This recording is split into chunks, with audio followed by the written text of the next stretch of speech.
I'll think about it. Something you wish to report? Go on. You have my undivided attention.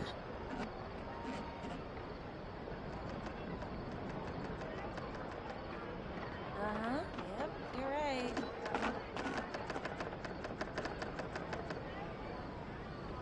There'll be an extra fee for Exactly. But none of them believed me.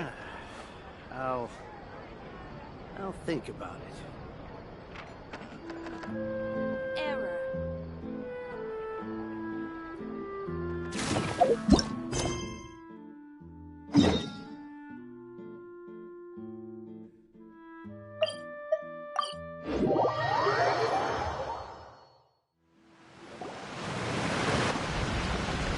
Hey, traveler. Paimon. Oh, Paimon knows that voice! Over here.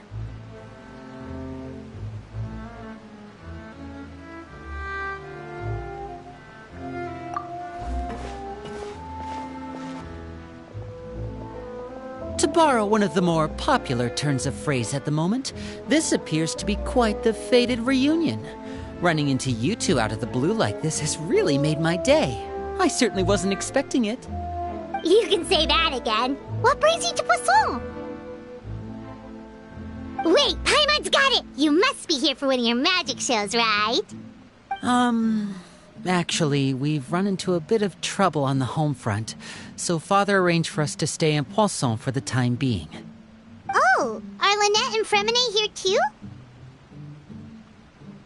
Yep, along with most of the other members of the House of the Hearth.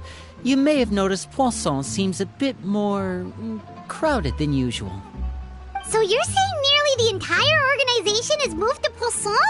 Sounds like you've run into way more than just a bit of trouble. What's really going on? Well... Since the two of you are so curious, perhaps I can fill in the gaps. You scared Paimon half to death! Father, you're here. You know... On second thought, maybe we don't need to know. It's all probably super confidential House of the Hearth stuff, right? We totally weren't trying to pry or anything. No need to be nervous. I could sense your genuine concern from your conversation just now. Of course, I can also understand your confusion. Sending so many Fatui here to Poisson, it's only natural that some might suspect an ulterior motive to be involved. I understand. I'm well aware you've had your fair share of confrontations with the Fatui in the past, and I can't exactly guarantee that we'll remain on good terms in the future. As for right now, however, I would say we have little reason to be at odds, wouldn't you agree? The House of the Hearth could stand to be more open with those who have worked so closely with us in the past. As for the issue at hand, well, it hardly relates to any ulterior motive. To be frank, it all stems from a certain rumor circulating around the House of the Hearth. It's an internal matter. What sort of rumor? A rumor that a certain phantom child is hiding away in the House of the Hearth. A phantom child? Ooh, just hearing the name is giving Paimon the creeps. A spirit that should have long ceased to exist is lurking in the shadows of the House of the Hearth. So I decided to bring the children to Poisson before continuing to investigate the situation. I expect I should be able to track down the spirit fairly quickly. After that, it's just a matter of resolving the situation, if you will. It shouldn't be much trouble at all. If you're curious, or if you still have some concerns, it might be advisable to stick around for a few days. I'm sure the children would be exceedingly pleased to welcome some visitors. Lenny, I'll leave you to entertain our guests. I have some matters to attend to. Of course, Father.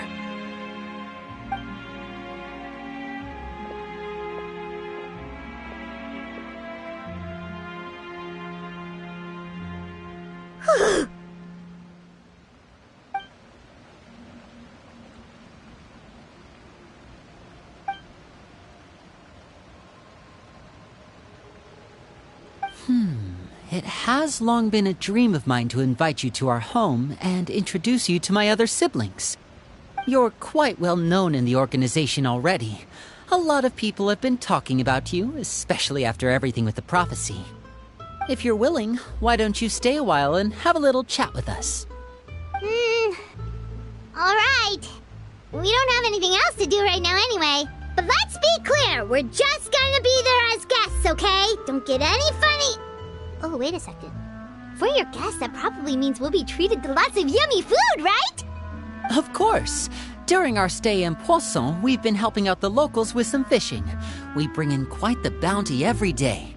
In fact, today is the perfect chance for me to show you what I can do in the kitchen. Let's go. I'll take you to where we're staying.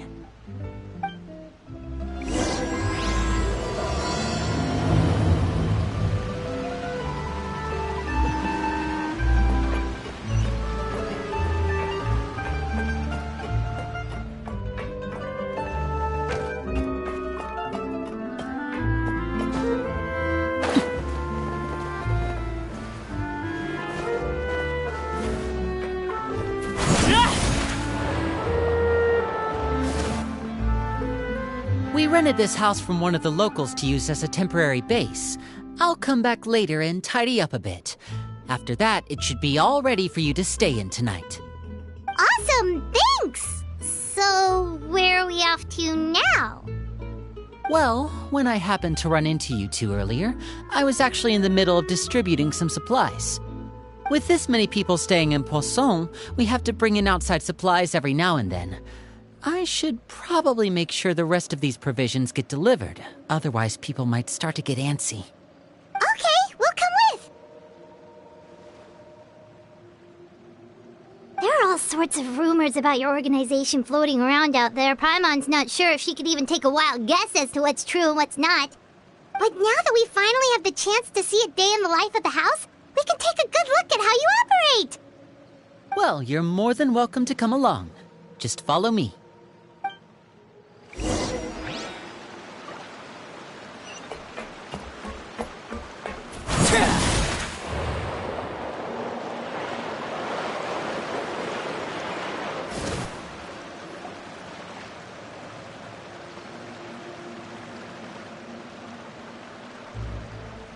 Linny! We're finally here. The supplies. I'm assuming you've... Brought them with me? Yep, here you go. Hello? Something caught your eye? It's the Traveler and Paimon! No way! Come here, everyone! Hurry! The Traveler and Paimon are here!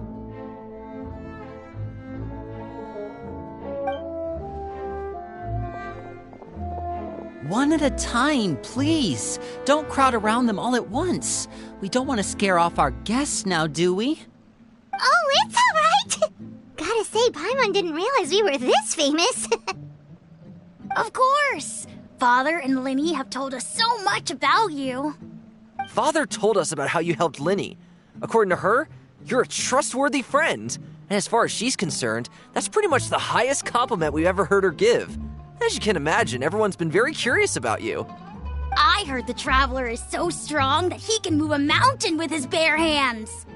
I heard Paimon eats so much that she can clean out the entire pantry at Hotel Tabor in just 3 days. Wait a second! That's the rumor you heard about Paimon? Oh, not cool at all! Oh, wait. When guests visit, you're supposed to give them gifts and stuff, right? Oh, we don't need something like that. Besides, we don't have anything to give to you. Come on, we insist. I can give you some of my new potions. Just pick your poison. And by that, I mean medicine or actual poison. I've got both. Huh? Or maybe Shaplo can teach you guys about stealth. He's super good at it. He's never been caught. Ah, now that's not a bad idea. I know you usually prefer to fight head-on, but it never hurts to expand your bag of tricks, right? When it comes to eliminating your enemies, staying quiet can go a long way. Trust me, I would know. I was poisoned not too long ago, and I'm still dealing with the after effects. So I'm not quite as good as I was before, but I could still give you some pointers. Wait, when you said gifts, Paimon didn't think you meant poison. and stealth tactics. But those are the best things we can give you. You don't like them? Ooh, how about this? Tell me the name of someone who really annoys you, and we'll teach him a lesson for you. All right, Folt, Selwar. I think that's enough suggestions for now. When it comes to being a good host, it's the thought that counts. You don't need a physical gift to make our guests happy. In fact, pestering them with suggestion after suggestion might make them more annoyed than anything. I would say your enthusiasm has certainly gotten across. Really? Awesome! It's been so long since we have had guests to play with. If there's anything you need, just let us know. Yeah, especially if it's poison or something. I've got all sorts of potions for that. Well, we'll talk to you all later. We've still got supplies to distribute. All right, see you later.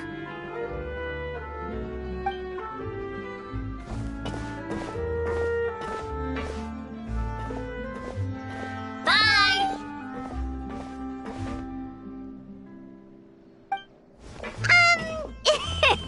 Lenny, about all that poison and stealth tactics talk just now.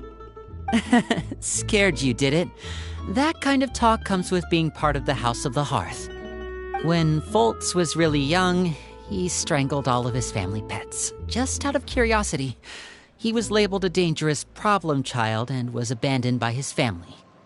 Elwar has an unnatural obsession with potions. Father has forbidden her from trying all the different concoctions she comes up with, but she still tries to test them in secret. You really have to keep an eye on that one. Chaplot is around my age. While I'm mainly responsible for collecting intelligence, he handles surveillance. He's very passionate about his work and has no reservations about taking on some very difficult missions. I know you two probably aren't used to that kind of talk, but I can promise you they only had the best of intentions. Things like stealth tactics and developing different poisons, they really mean a lot to them. They were just trying to share the best of what they could offer, that's all.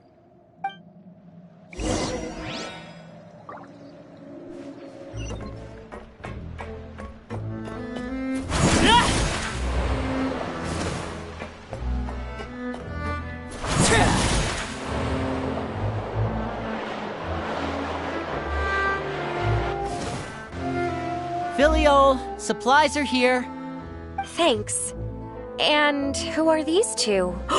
Outsiders? Allow me to introduce you. This is the Traveler and Paimon. Oh, you're the famous duo I've been hearing so much about. It's nice to meet you. I heard you've traveled to all sorts of places. Is that true? Of course! We're making our way all across to that! Oh, good for you. You must be pretty familiar with Fontaine by now, then. Have you seen the new opera that started running recently? I think it's called... The 4,000 Thieves? Oh, this is the first we've heard of it. It seems like it's going to be fantastic. From what I've been able to tell from the posters, anyway. You should definitely check it out if you have the time. Oh, and there's The Blind Maiden, too. That one is supposed to have audience interaction. Seems pretty interesting. After this mission is over, I think I'll go get a manicure. Oh, maybe I should dye my hair. Wonder how much it'll cost. Is it just Paimon, or do these two seem much easier to get along with than the others? Looks like the House of the Hearth has some normal members after all. I heard that. Oh! Oops. I'm guessing you're referring to Foltz and the others? Yeah, we're definitely not all like them. I bet those crazies are practically foaming at the mouth right now. I'm sure they just can't wait to get back to Snezhnaya to carry out the plan. That's enough, Filial. Don't talk about family members behind their back, right? Whatever. Let's go. Guess this is goodbye then. if you ever have some time, we should go see the opera together.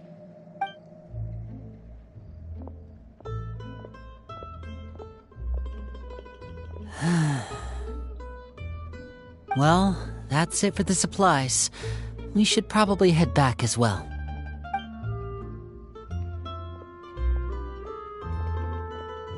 Well, they didn't seem too happy with each other. Seems like there could be something more going on here. You're right. We're only here as guests after all. Oh, Linny's getting super far ahead. Come on, let's catch up.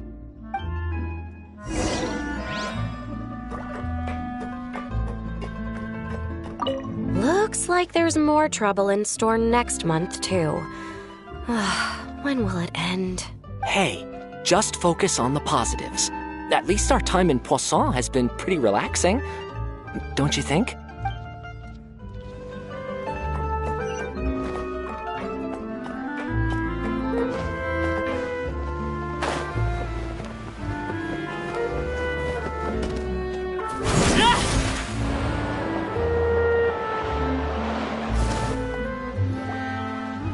So, what do you think of the members you've met so far? Well, Father is always encouraging us to be strong-willed and independent. So if there's one thing we've got, it's people who aren't afraid to speak their mind. Well, I should probably get cooking. Wanna join? Of course! Then let's head out and... Fremine? What are you doing here? Fremine! Nice to see you again! You too. I heard you're here as guests of House of the Hearth. Welcome. We were just going to make some food. Why don't you come along? I could use some help in the kitchen, and I seem to remember you mentioning you wanted to make seafood soup for the traveler in Paimon. Seafood soup? Oh, Paimon's drooling already. Were you looking for something just now, Fremine? Maybe I can help. It's nothing. I just wanted to see if there were any extra supplies. Yeah, we've got some left over. What do you need? Some food and water. And some clean cloth, if possible. No problem. Give me a second here. Food, water... Wait a minute. What do you need all of those for? You're not on any missions as far as I'm aware, and you were just going to come eat with us. So what's this all about? I thought I'd grab an extra portion because I get hungry at night. Could be because I'm growing, you know, and... Fremine, you remember what I told you? You're not like me. Your lying skills still need some work. Tell me what's going on. Is it really bad enough that you have to keep it from your own brother? Maybe it'll be better if we gave them some space.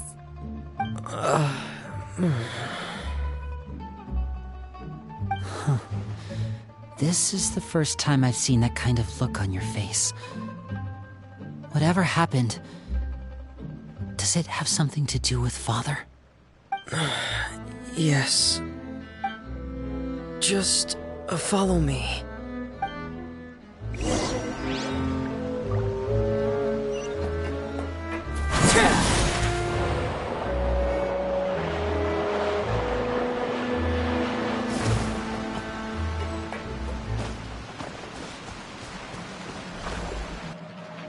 You're back! Oh, and you've brought some friends with you this time! Hello, my name's Linny. I grew up in the House of the Hearth. And you are? Hi, Linny. I'm also a child of the House of the Hearth, just like you. You can call me Clairvy. Clairvy?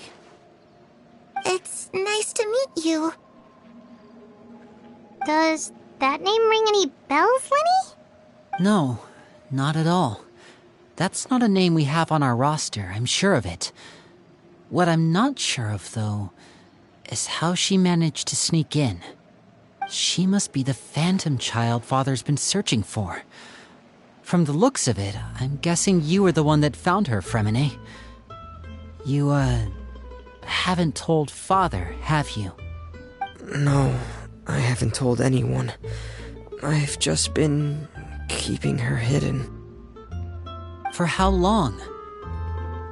About half a month now. So ever since we got to Poisson, then, do you have any idea what you're doing? I know what I'm doing. Really? 'Cause from where I'm standing, it looks like you're hiding the very person Father has been trying to find. If Father finds out about this, everyone involved is going to be punished. You know the rules of the house, Fremine. I know you do. Father doesn't tolerate any form of betrayal. So why are you doing this? I've thought it through. And I just can't hand her over like that. Linny, don't you remember last year? Sheplo nearly died after getting poisoned during that one mission. He wasn't able to get back before the poison started taking effect, and not a single person was there to help him. That night, while I was sleeping, I heard a voice telling me to go save him. I opened my eyes, but I couldn't find the source of the voice. I thought maybe I was just hearing things, but I went to look for him anyway. Luckily, I got there with enough time to save his life. That feeling of being haunted, of hearing voices, it's happened many times in the House of the Hearth. I'm sure you've noticed. So what you're saying is, that was her? She was the one who spoke to you that night?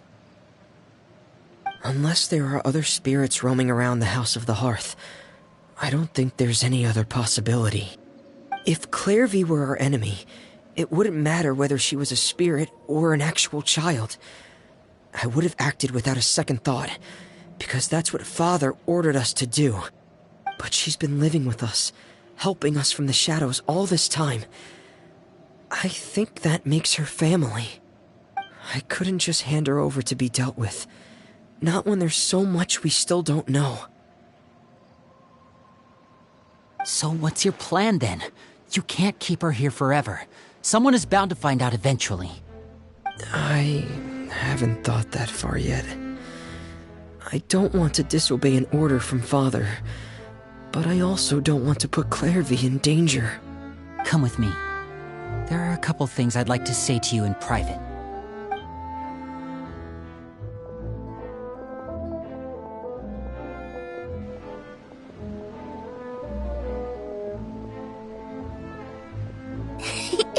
Those two sure care a lot about each other. Well, they got a funny way of showing it. From where Paimon was floating, it sure seemed like they were about to bite each other's heads off. No way! They have a really deep bond. I could tell right away, 'cause I also have a friend like that. I just don't know how long that kind of bond can last. The darkness in the house runs deeper than you can imagine. No one can get out alive. I'm sorry, Linny.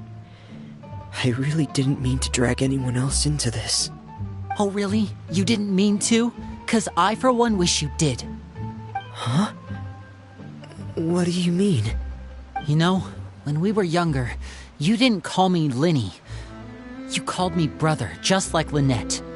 We grew up together, the three of us. We were all orphans, all rescued by Father. Of all the siblings in the House of the Hearth, I think our bond was the closest. Later on, when you started calling me Linny, I wasn't actually surprised. After all, Lynette and I are related by blood.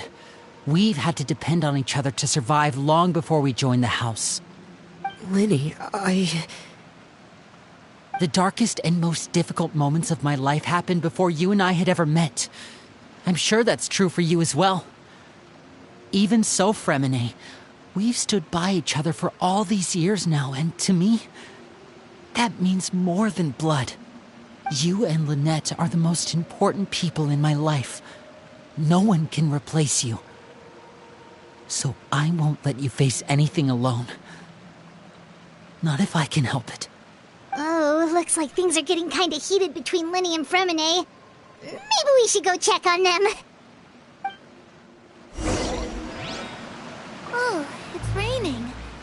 should put my clothes away.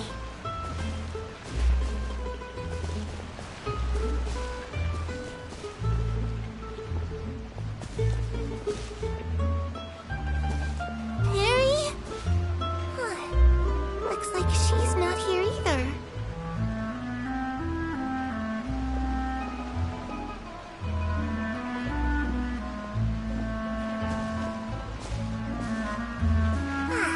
It's time to leave.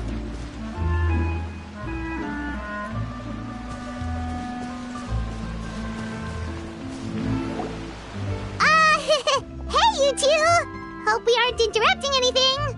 Like a fight, or... Oh, wait a minute, Fremine. You're not crying, are you? Is everything alright? Everything's fine. Thanks for asking. Well, we're all friends here, right? We've been through so much together, so if there's anything we can do to help, just say the word. It's just a small family dispute. It's not something our guests should trouble themselves with. In fact, it might be better if your stay ended here. What are you getting at, Traveler? When guests are around, families are often on their best behavior. And any disputes are less likely to escalate. That's what you're trying to say, isn't it? I just... Thank you. I was really hoping to keep you out of it. But even if I could think of some other reason to turn you away, I'm not sure I could convince you. I know things could turn dangerous, so I promise you this. From now on, I'll protect you like my life depends on it. Me too. Well, back to the matter at hand then. If we don't plan on handing Clairvy over to Father, then our only other option is to solve the mystery of her identity before Father is able to track her down. That means finding out where she came from and what she's doing here. Then we can send her on her merry way and pretend like none of this ever happened. I've tried that already. And? And... nothing. I tried taking her somewhere really far away, but... after some time, she just reappeared. She even came with us all the way to Poisson. It seems like wherever the house is, she follows. I don't know much about spirits. Do you two have any ideas? Let's see here. Paimon remembers hearing something like, if you fulfill a spirit's last wish before they died, they'll let go of whatever's keeping them here and return to the ley lines. Oh, it's just that Paimon doesn't really remember where she heard that, so it's not guaranteed to work or anything. Well, sounds like it's worth a shot. Guess that means we should go ask her about her wish. But first, Fremine, I need you to promise me something. What is it? I need you to promise me that this will stay between the two of us. We're the masterminds behind this whole thing. No one else gets involved. Can you do that for me? Of course. I promise. All right. Then let's seal the promise just like when we were kids. Fist bump on 3. Ready? 1, 2, 3. I swear.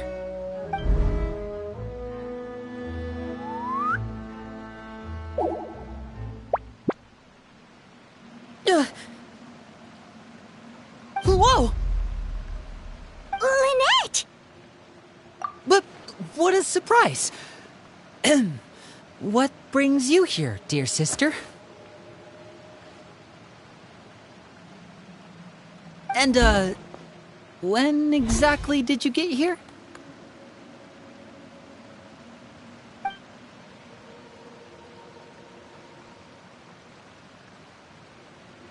You're an idiot, brother. And you too, Fremine.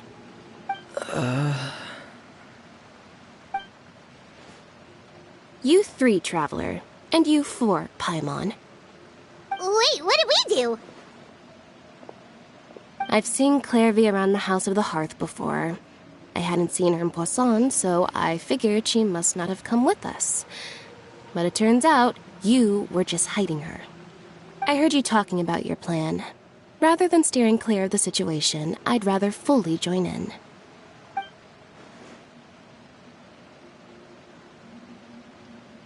If you don't agree, I'll have no choice but to report everything back to Father. Simple as that. You're not giving us much wiggle room here, Lynette. Well, I guess we're all in this together then. After we talk to Clairvy, we'll figure out our next move. There's no time to lose. Let's go.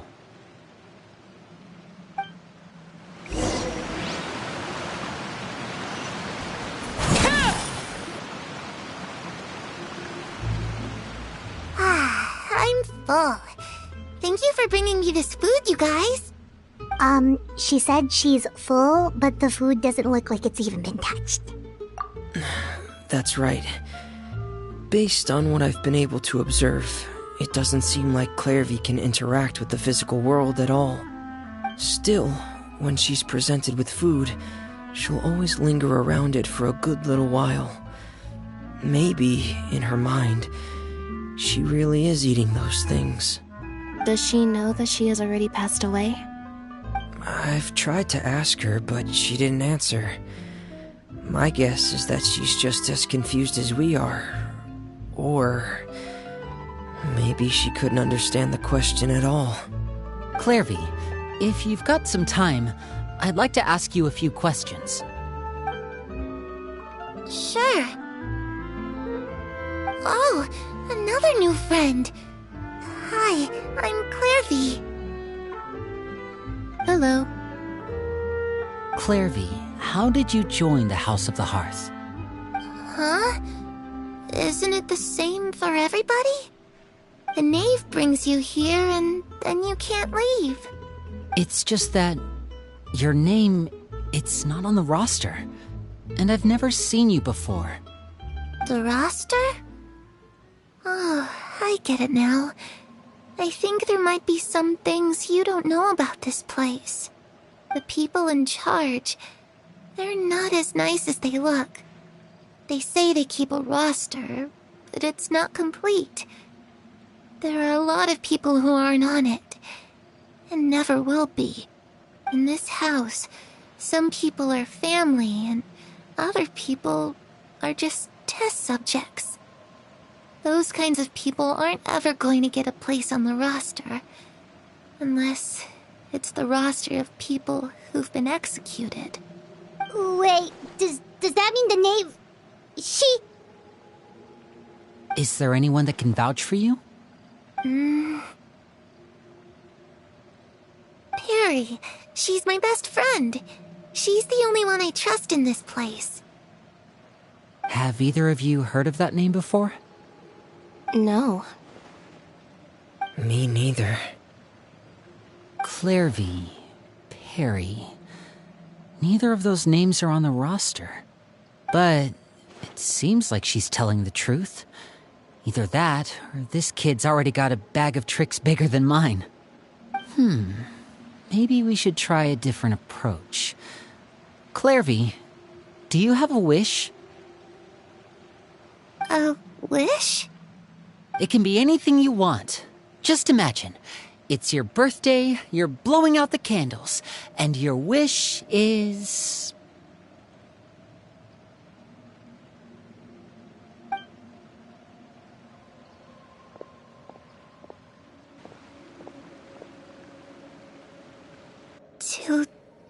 To go outside, where the sun can find me. That's... it?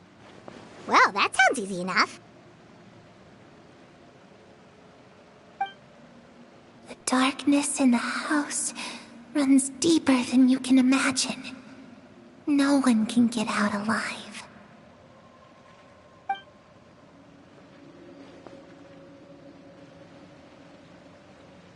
Okay, time to divide and conquer. Listen up, I've got a plan. I'll try and find a way to use basic illusory magic to take Clairvy outside and bring her somewhere with sunlight. Lynette, try and find the list of executions that Clairvy was talking about, and see if her name is on it. Fremine, you stay in Poisson. We can't be the only ones who've had run-ins with Clairvy. I need you to collect intel on everything she's said and done. Understood. I'll try my best. What about us? What should we do? I really appreciate your willingness to help, but this is a family matter. I don't want to drag you in too deep. It's too risky. Let me think. Since Father considers you to be guests, maybe you could stick by her side for a little while. You don't need to do anything except keep up some nice, casual conversation. Ah, Paimon gets it. You want us to distract her. I'll give you a magic bird. If Father suspects something, all you need to do is release it when she's not looking, and it'll alert me that something's wrong. Of course, that's only as a last resort. If Father doesn't seem to notice us, there's no need to make contact. We'll reconvene here tonight after all's said and done. If the worst-case scenario happens and we're discovered, just tell Father everything. We're not going to let our guests get punished for our own actions. That's where we draw the line. You too. Okay, this is where we part. Father should be at the beach nearby.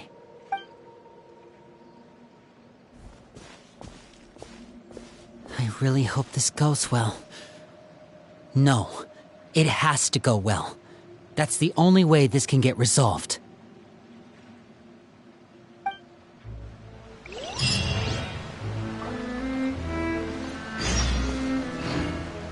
Clairvy, I'd like to take you somewhere. Is that okay with you? Sure. Where are we going?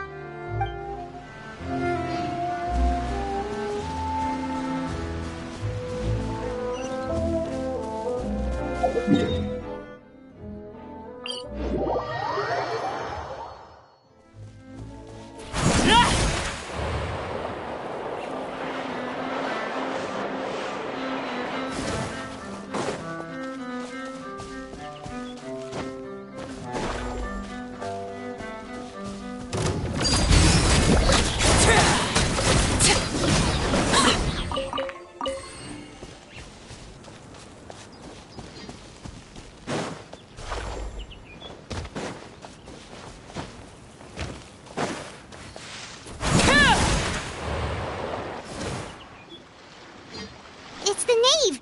And... child! Hey, aren't you supposed to be in Snezhnaya recuperating? What are you still doing in Fontaine? Oh, it's you two. I didn't expect to run into you here. I was unconscious for quite a while after the fight in the Primordial Sea. After I woke up, I realized I was being taken back to Snezhnaya, and well, I couldn't have that now, could I? Not when I've still got unfinished business here in Fontaine. So, I mustered up all my strength and made the journey back on my own. What sort of unfinished business are we talking here? It has to do with Skirk, my master.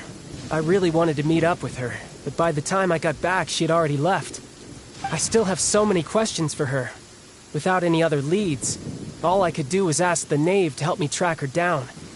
She must have left behind some traces from her time in Fontaine. Oh, okay, so have you found any clues? Unfortunately, no. While the House of the Hearth is adept at collecting all manner of intelligence, certain existences can still manage to escape our purview. Basically, unless Master feels there's a need to meet with me, she's not going to be found. But that problem has an easy fix. I just need to become stronger, and then... Paimon thinks you should focus on getting better first. The worst of it is over. It's all thanks to that one kid from the House of the Hearth. Elwar, I think her name was.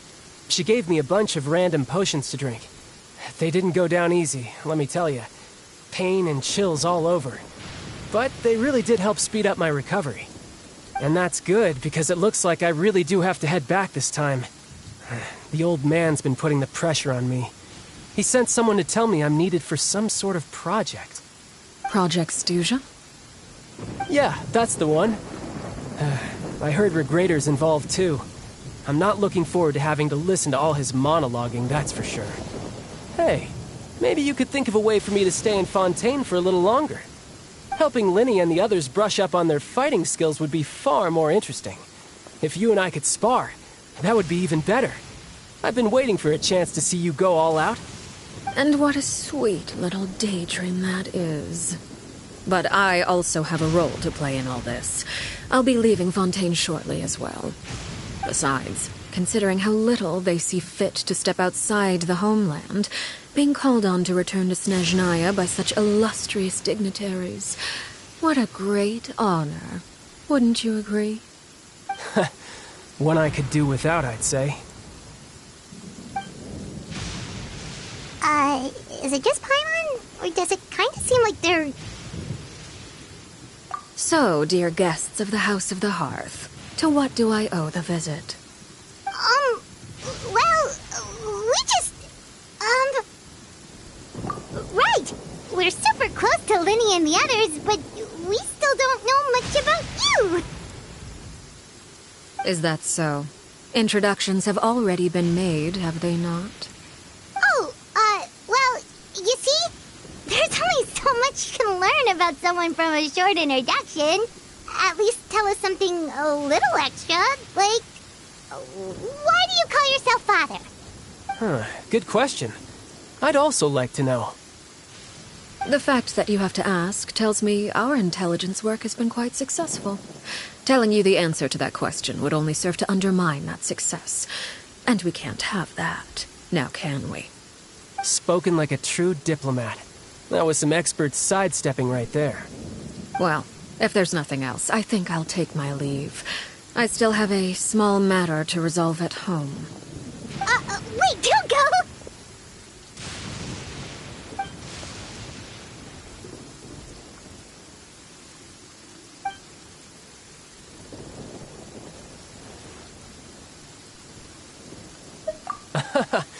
I'd also like to hear the answer to this. I've met some of the members of your organization, and they all seemed like really good kids. They actually reminded me of Tonya and Tusser. Which, by the way, if you ever betray them, I'm just letting you know, I won't let you off easy. And why would I betray them? Well, you've already betrayed the House of the Hearth once, haven't you? At least, that's what I heard.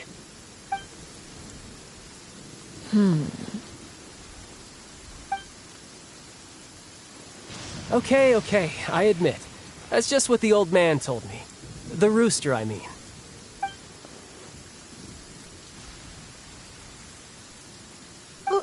Wait, did you really do something bad to those kids?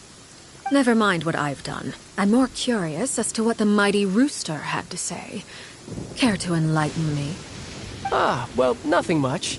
Just some stuff about you taking out many other members of the House of the Hearth, and even going so far to attack your own family. I see. Oh, based on your reaction, I'm guessing it's all a bunch of lies. Hardly. I don't appreciate his particular turns of phrase, but I suppose he didn't say anything untrue. Although, it would be more accurate to say that there is a certain level of prejudice involved, but I don't intend to clear that up just yet. Prejudice has a funny way of concealing the real truth behind certain things, an attribute that I find to be quite advantageous. Call yourself a Fontainian, for example, and people will assume all sorts of things, when the real truth is that this is simply the land where I was raised. Huh? You're not actually from Fontaine? But then why did you try to help out with the prophecy and everything? I was trying to protect the children born in Fontaine. Claiming that I myself was a Fontainian simply made it easier to operate. People would hardly suspect a fellow Fontainian of having any ulterior motives. Who wouldn't want to save their homeland after all? The primordial sea wouldn't have any effect on me, but it would have caused great harm to the House of the Hearth. Well, you wanted extra information, didn't you? There you go. I hope that satisfied your curiosity.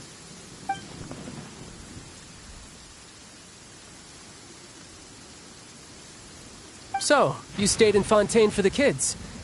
I guess I was wrong to believe you'd betray them. Apologies. Looks like I was holding on to some prejudices myself. Good. Like I said, I like it when others have misconceptions of me. Actually, while I was recuperating at the House of the Hearth, there was something else that really caught my attention. I heard that members always resolve disputes and arguments with a friendly spar, and the loser has to back down. Seems pretty cool if you ask me. Would also give them plenty of opportunities to hone their skills.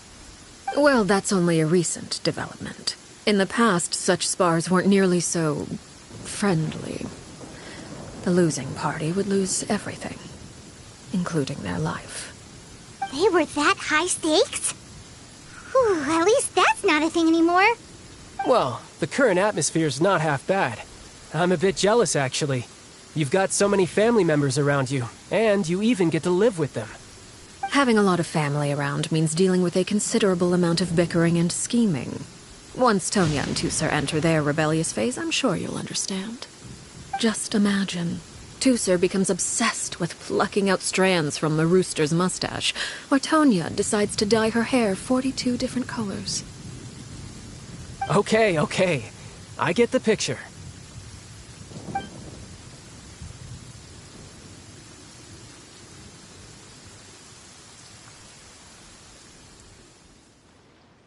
Well, would you look at the time?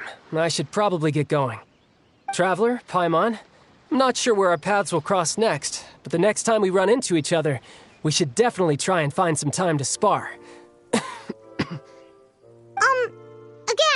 maybe this is a conversation we can have when you look less like you're gonna kill over. All right. Well, thanks for everything, Arlecchino. No thanks necessary. You also played a part in obtaining the Gnosis. I would say we can call ourselves even.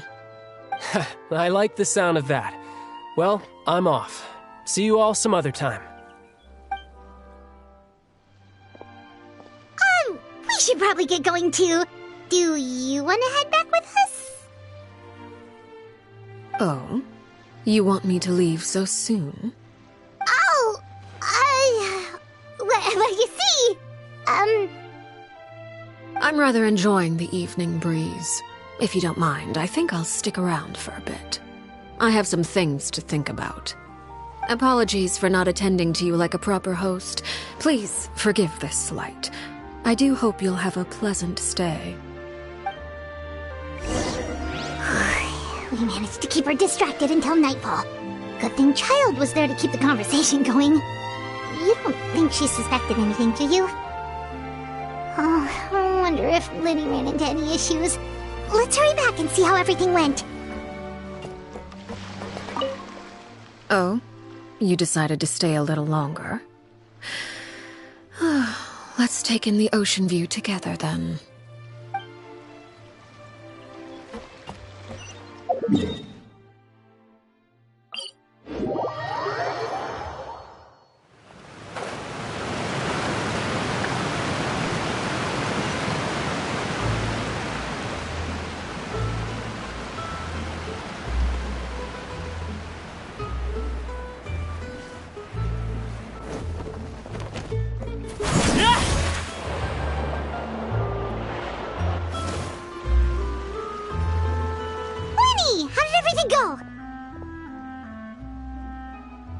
Well, long story short, we ran into a small issue.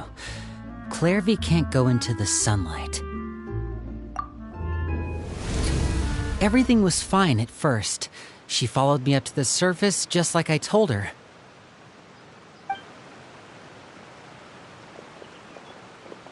But as I led her out of the shadows and into the sunlight, she vanished. I turned around and there she was, standing at the edge of the shadows, silently watching me. Huh. Maybe she's afraid of sunlight, or... No, it wouldn't be her wish if that were the case. Well, we could always try pushing her into it. Oh, true. I've pretty much tried it all already. Nothing worked. Eventually, the sun went down, so all I could do was bring her back here. How did it go with you, Lynette? Good. I've got the list. It's right here. Really? Well, what are we waiting for? Let's take a look!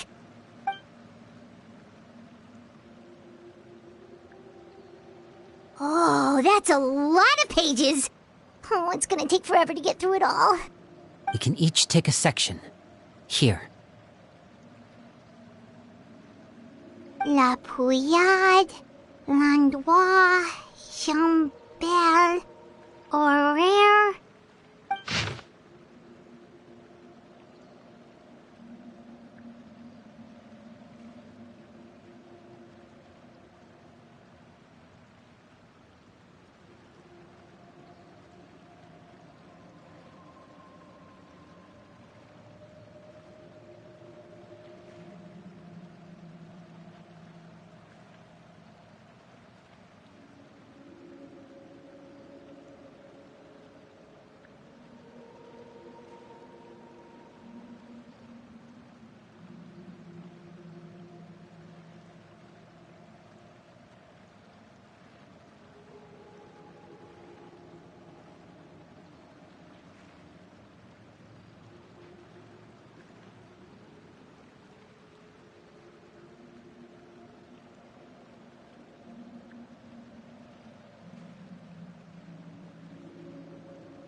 Oh, yikes.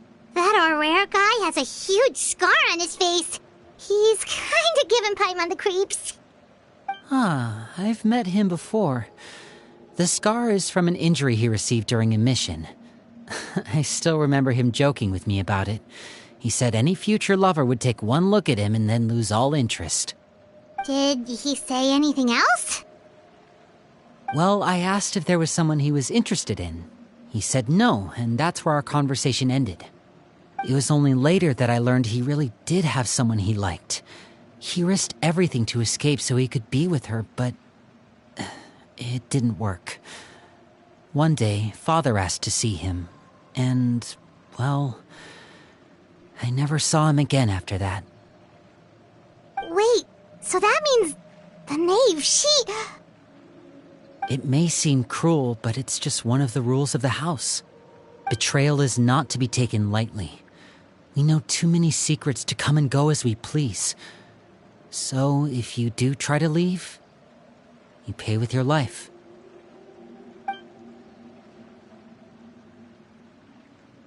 Her name's not here, huh?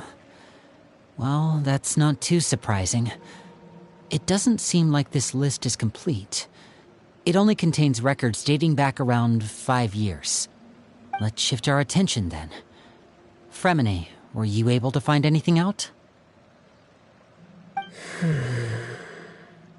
Fremine.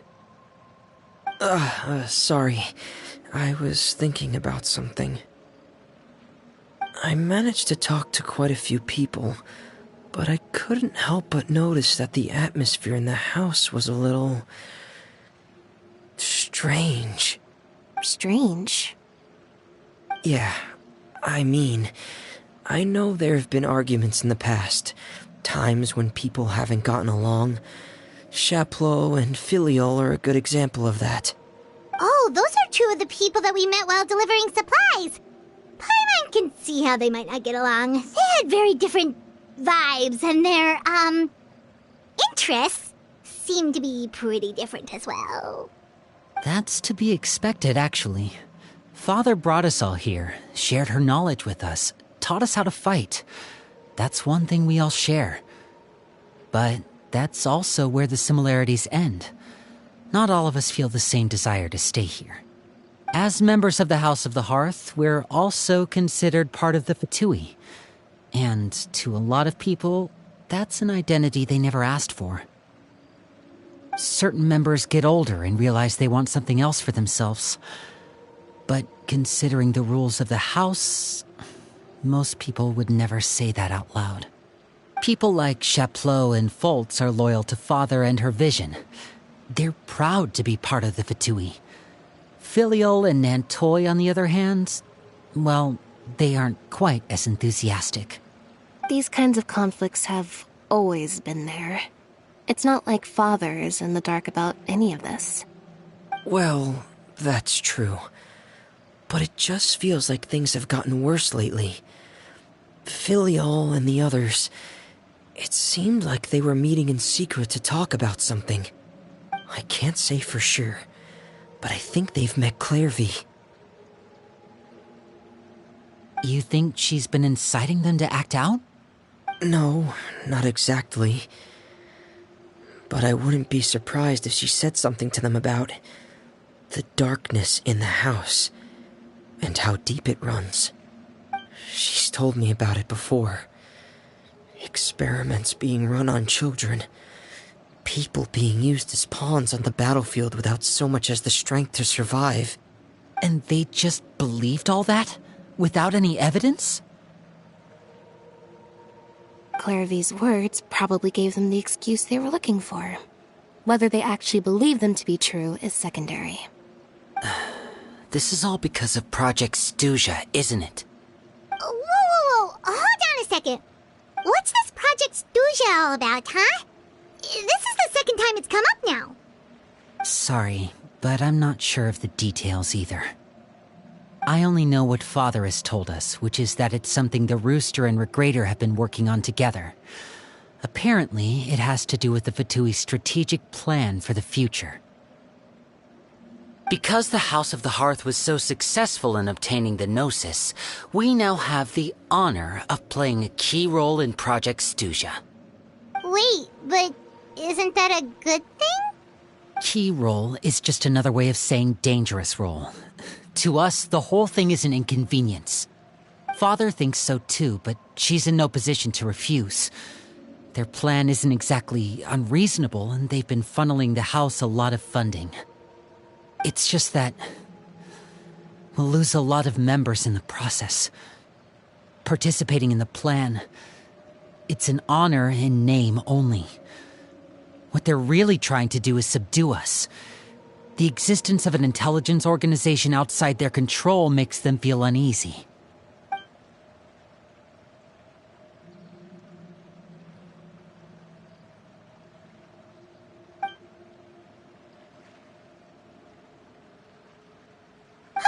Super complicated top secret Fatui business aside, what does all of this have to do with the conflicts you were talking about earlier? Paimon doesn't get the connection. External pressure has a way of exacerbating internal strife. You can't overlook the power of fear either. People are afraid of dying, and that fear is often the impetus for a lot of stupid decisions. I thought resolving the Clairvy situation would make everything go back to normal. But it looks like things are more complicated than I thought. If we leave Filiol and the others to their own devices, sooner or later, Father will be forced to take action. We can only focus on one situation at a time, brother. You're right. Even if we confront Filiol and the others, it won't do any good. It might even make matters worse. We should focus on Clairvy for now. Well, it's getting late. We should head back and get some rest. We'll try again first thing tomorrow. Lynette, you stick with me this time. Fremine, keep a close eye on Filiol and the others. Make sure they don't do anything they'll regret. Good work today, everyone. Have a good night, and I'll see you tomorrow.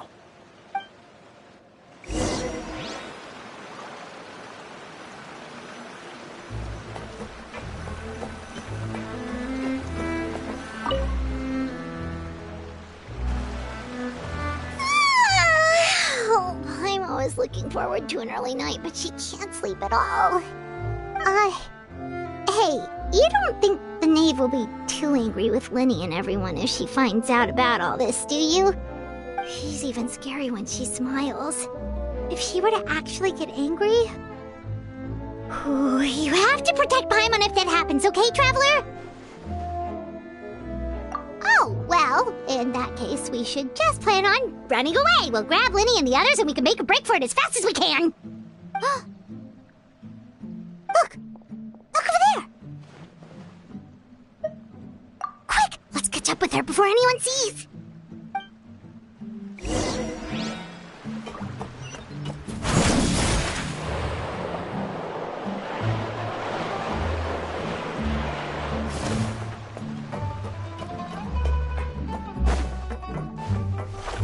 Over there!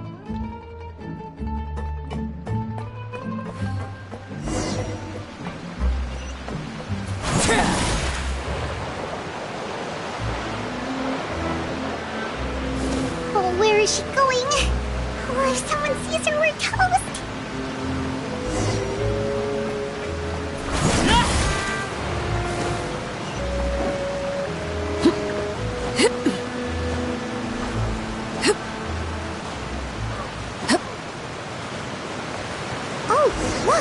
She stopped!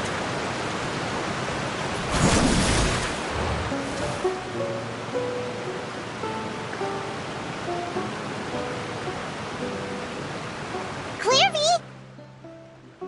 Shh. I opened the window while no one was looking. Look how pretty the outside is. If only I could have more than this. You probably think I'm being silly, huh? All this hopeless resisting. It's better to dream of what I could have than try to make it a reality, right? Please, help us get on the same page here, Clairvy. we need you to tell us what you know. Can you do that? Sure. Although, after you hear all this, I think you might regret that decision. Everyone in this family is nothing more than a tool, something to be used and exploited. We're all expendable, including me. As long as you're useful, you get to stick around. Lose your value, and you're handed over to the doctor, experimented on, and given a fate worse than death. I've seen it happen again and again, and I've had enough. You're saying the knave did all that? It's just, that doesn't seem like something she would do. She's scary and all, but it seems like even she has lines she wouldn't cross. I knew you wouldn't believe me. Everyone thinks she's a good person. They all think of her like a real mother. Mother? But she doesn't deserve that title. She's disgraced it and tarnished it. And if I had things my way, I'd never see her again. If only Perry were here, she'd understand. Perry. There's that name again. Also, Paimon's getting a strange feeling. It almost feels like she's not really here with us. Paimon can't tell if she's actually talking to us or if she's mistaken us for someone else.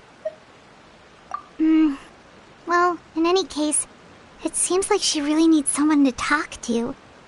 We should keep her company for a little longer. She looks so young. But it seems like she's been through a lot.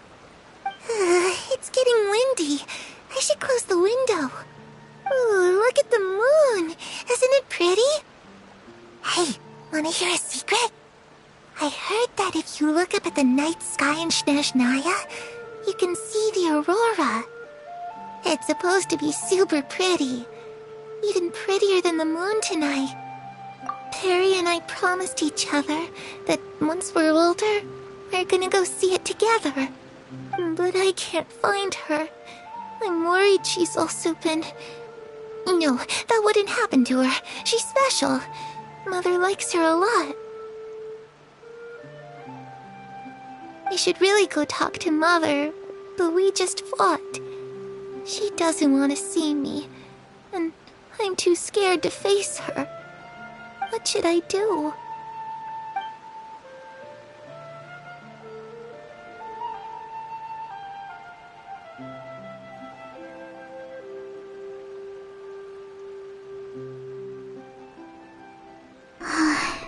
Paimon really doesn't understand what's going on with her. Well, let's head back. We've got an early morning tomorrow.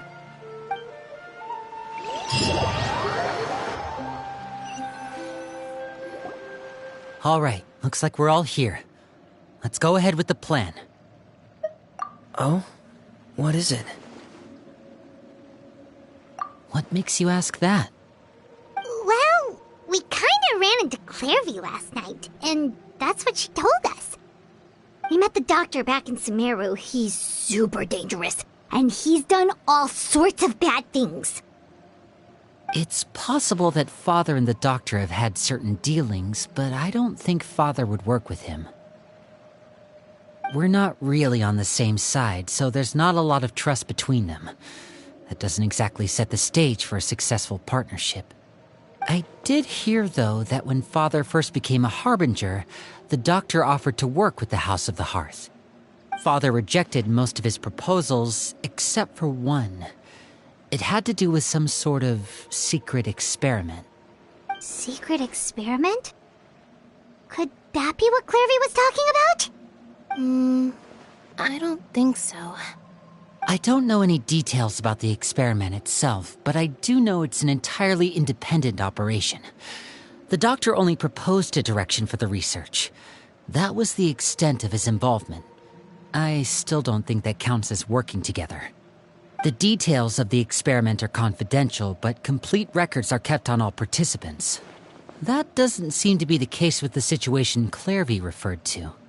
I know you don't agree with some of the Fatui's methods, and I'm not asking you to. But I am asking you to trust us on this. The House of the Hearth has its own principles. There are certain lines we're not willing to cross. Alright, that's good to hear at least. Clairvy seems to think the knave and the doctor worked together to do something horrible. If that turned out to be true, Paimon doesn't know how he would even face you guys. It's just that it doesn't seem like Clairvy is lying either. The easiest thing to do would be just ask the knave directly, but Paimon doesn't think she'd tell us. Father didn't come back last night. She's probably still near the shore. We'll be counting on you to distract her. Lynette, you're with me. Fremine, you know what to do. Be on your guard, everyone. All right, let's get to it.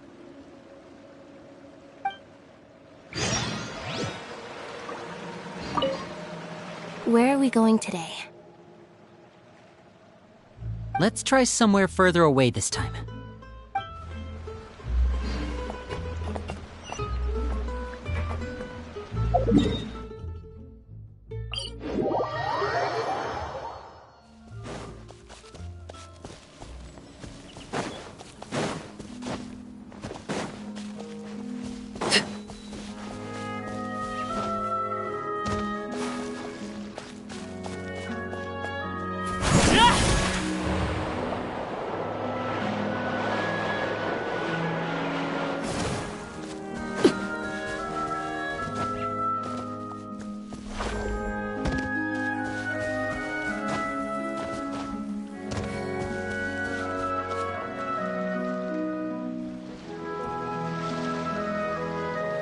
Ah, it's you two again.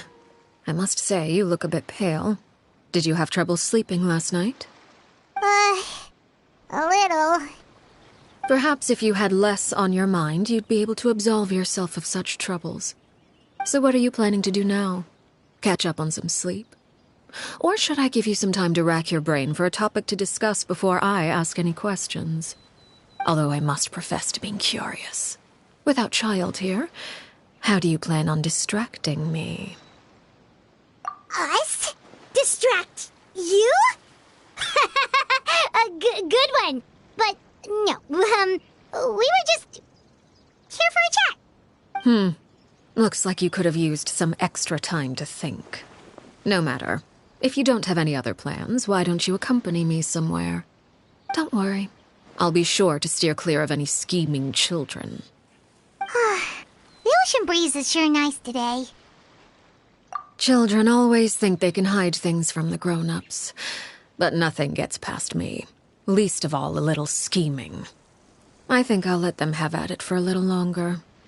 I can be very patient. Well, I'll leave you to think things over. If you're so inclined, meet me outside the Palais Mermonia. Good things come to children who do as they're told. So I do hope you decide to tag along. If only for your friends' sakes. What should we do? She clearly knows about everything we've been doing, and Paimon doesn't think it'd be a stretch to say she was threatening us just now.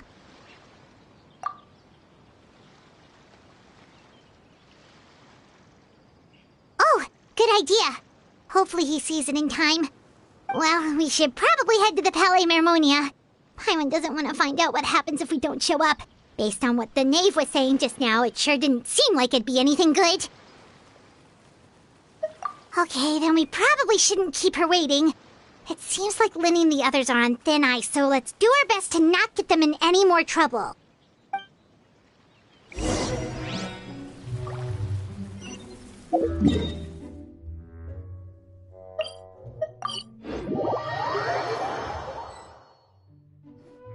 Seeing as we still have some time before my meeting, we might as well enjoy some pleasant conversation while we wait. I'm glad to see you get along with my children. Being surrounded by good companions is necessary for a child's development. You're not planning on doing anything to them, are you? I assume you're referring to Lenny, Lynette, and Fremine. Although, there's that situation with Filial and Nentoy as well. It appears quite a few people have been acting out lately. No matter. I'm not one to discriminate. All those who betray the house meet the same fate. There are no exceptions. Does that mean you're going to kill them? Oh, are you here to beg for their lives? I'm sorry to disappoint, but the rules of the house change for no one.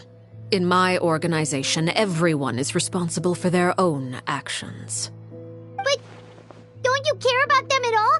They really respect you. They even call you father. You must feel something for them. Any organization in which feelings come before principles is one destined for ruin. The House of the Hearth is hardly an exception. You could say our principles are more stringent than most. Perhaps I can offer you this consolation at least. As our guests, you two will not be held accountable along with them. I would imagine Linny, Lynette, and Fremine will be able to keep their lives. As for Filial, Nantoy, and the others, I'm afraid there's little I can do. They can try to escape, but once you know our secrets, there's no getting out alive. But that's awful. Ah, you seem concerned. Out of consideration for my guests, I suppose I could turn a blind eye for a little longer. If Linny and the others manage to dispose of Claire V in the meantime, all evidence of their wrongdoing will be lost. In that case, I could hardly punish them for something I couldn't prove. If their efforts are unsuccessful, on the other hand, all will be held accountable, and the punishment will be severe.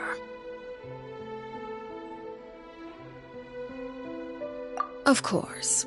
Oh, and here, I believe this belongs to you. Do try and keep better track of it next time. It takes a considerable amount of time to train a bird like this. It would be such a pity if you were to lose it. Permanently. Wait, where did you get that? Well, I'm afraid that's all the time we have to chat. Now, for the matter at hand. I asked you to meet me here because I have business at the Palais Mermonia. It has nothing to do with you, but I think it would be prudent for you to stick by my side for the time being. There will always be time later to run off and tell Linny what you've learned. Well, time to go. Looks like we wrapped things up just in time.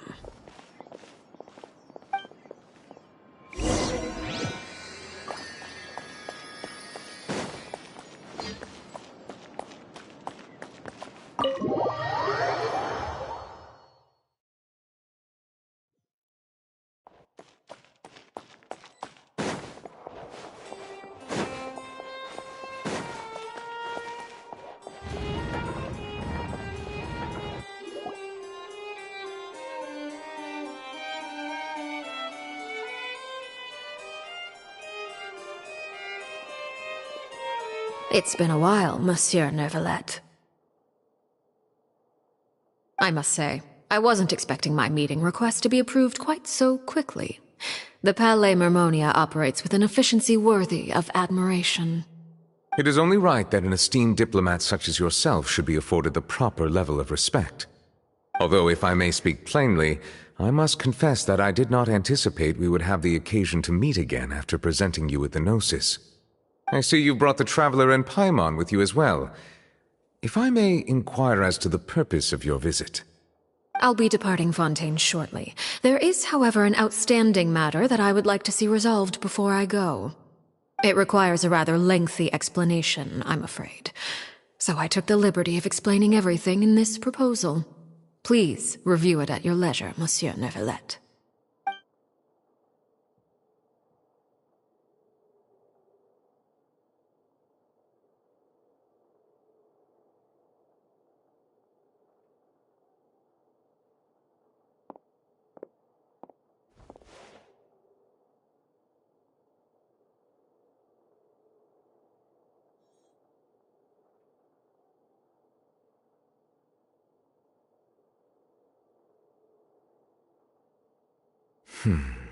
I understand your request. However, at the risk of causing offense, I must admit that I fail to see why you would wish for such a thing.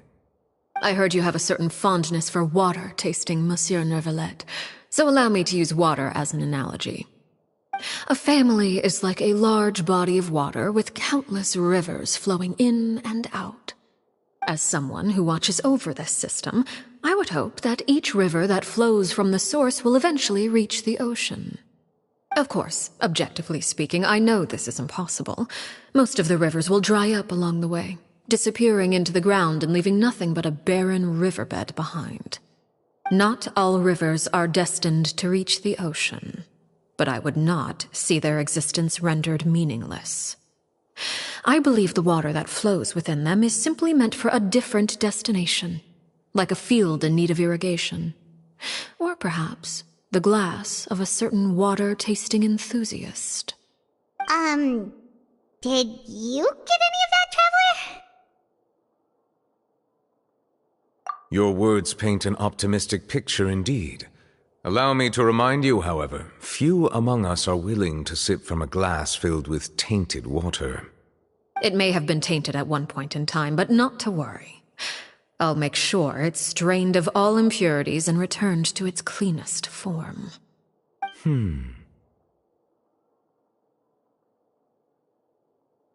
I seem to recall there being a transactional aspect to your proposal. Perhaps you could expound on that? If you accept my proposal, Monsieur Neuvillette, I will gradually withdraw my forces from Fontaine.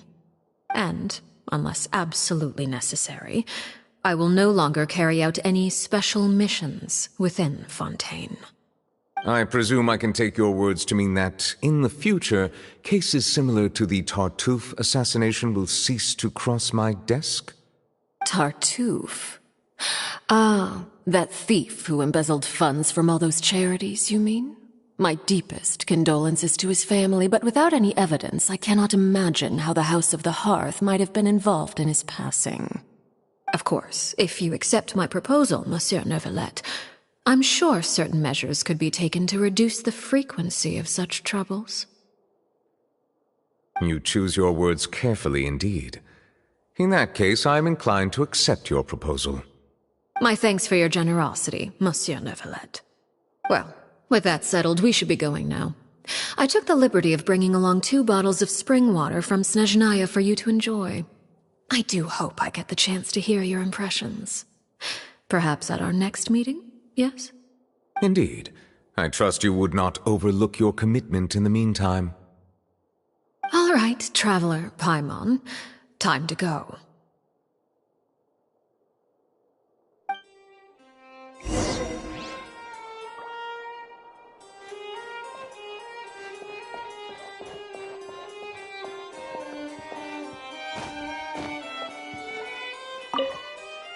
I believe I've told you before that my emotions easily resonate with those of others.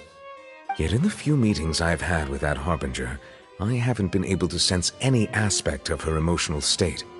Her mind is like a still body of water. Who knows what darkness lies in its depths, and the lack of ripples on the surface gives nothing away. It's unclear whether this is her natural state of being, or whether it's an incredible strength of will that gives her the ability to master her emotions. Either scenario, however, suggests she is a very dangerous individual. I do not expect an explanation as to why you two are by her side. Whatever your reasoning, I would only advise you to take caution.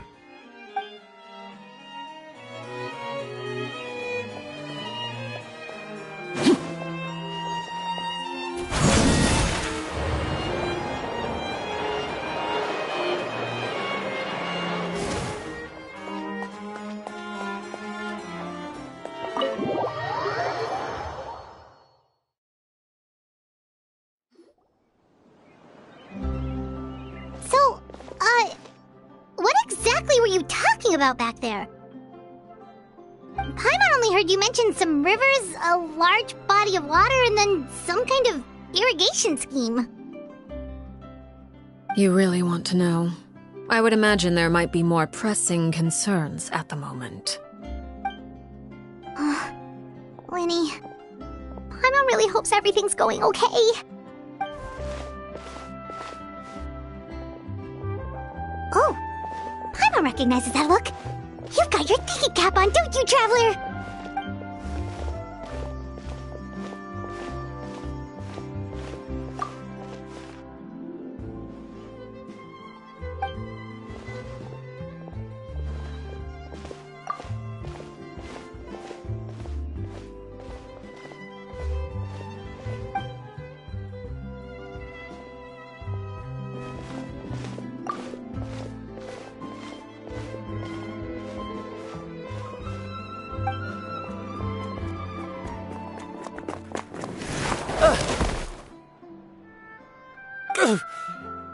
Oh, shoot.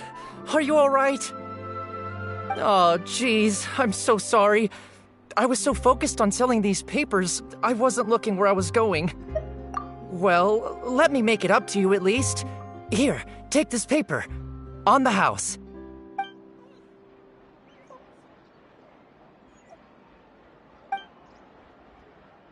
Oh, you don't have to give us anything. Please, I want to. It's not like I'm short on supply. All the extras will be useless come tomorrow anyway. It's my fault, really. I was just trying to bring home some extra mora for the family, but I bit off more than I can chew. I haven't had many takers today, so I'm still swimming in papers. What's going on here? Nothing much. I just ran into your friend here on accident. I should probably get going, actually, so... Hold on. Of course, I'm happy to compensate you with mora, it's just... I don't have any on me at the moment. I'll take 3 papers. Here. Your payment. Oh! Thank you for your patronage. May the Archons bless you with good fortune. If only I had the chance to run into such generous customers every day.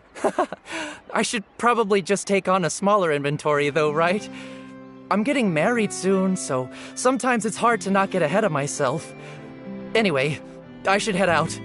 Goodbye! Well, now that my affairs are settled, we should take the boat back to Poisson. We've even acquired some light reading to enjoy along the way. Actually, why don't we stick around for a little longer? Paimon just realized how hungry she is. She can't head back to Poisson on an empty stomach.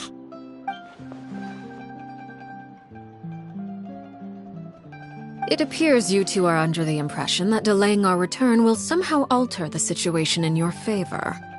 I'm sorry to ruin your fantasy, but your efforts are meaningless. That being said, I could be persuaded to give Linny some extra time. I just have one condition.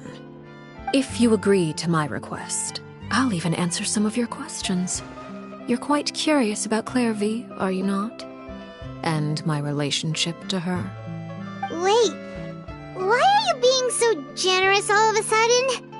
You're not gonna ask us to do something bad, are you? You overestimate yourself. You don't have the talent for bad things. Then what can you possibly... The most important consideration in a negotiation is that both sides receive something they want. Demands and threats only get you so far. Wonderful. Here it is.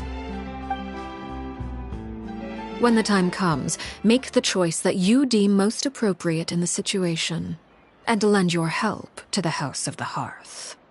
Okay. Sounds normal enough. But what do you mean, when the time comes? When is that supposed to be? That is for you to decide. Then we have a deal. Follow me.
What is this place?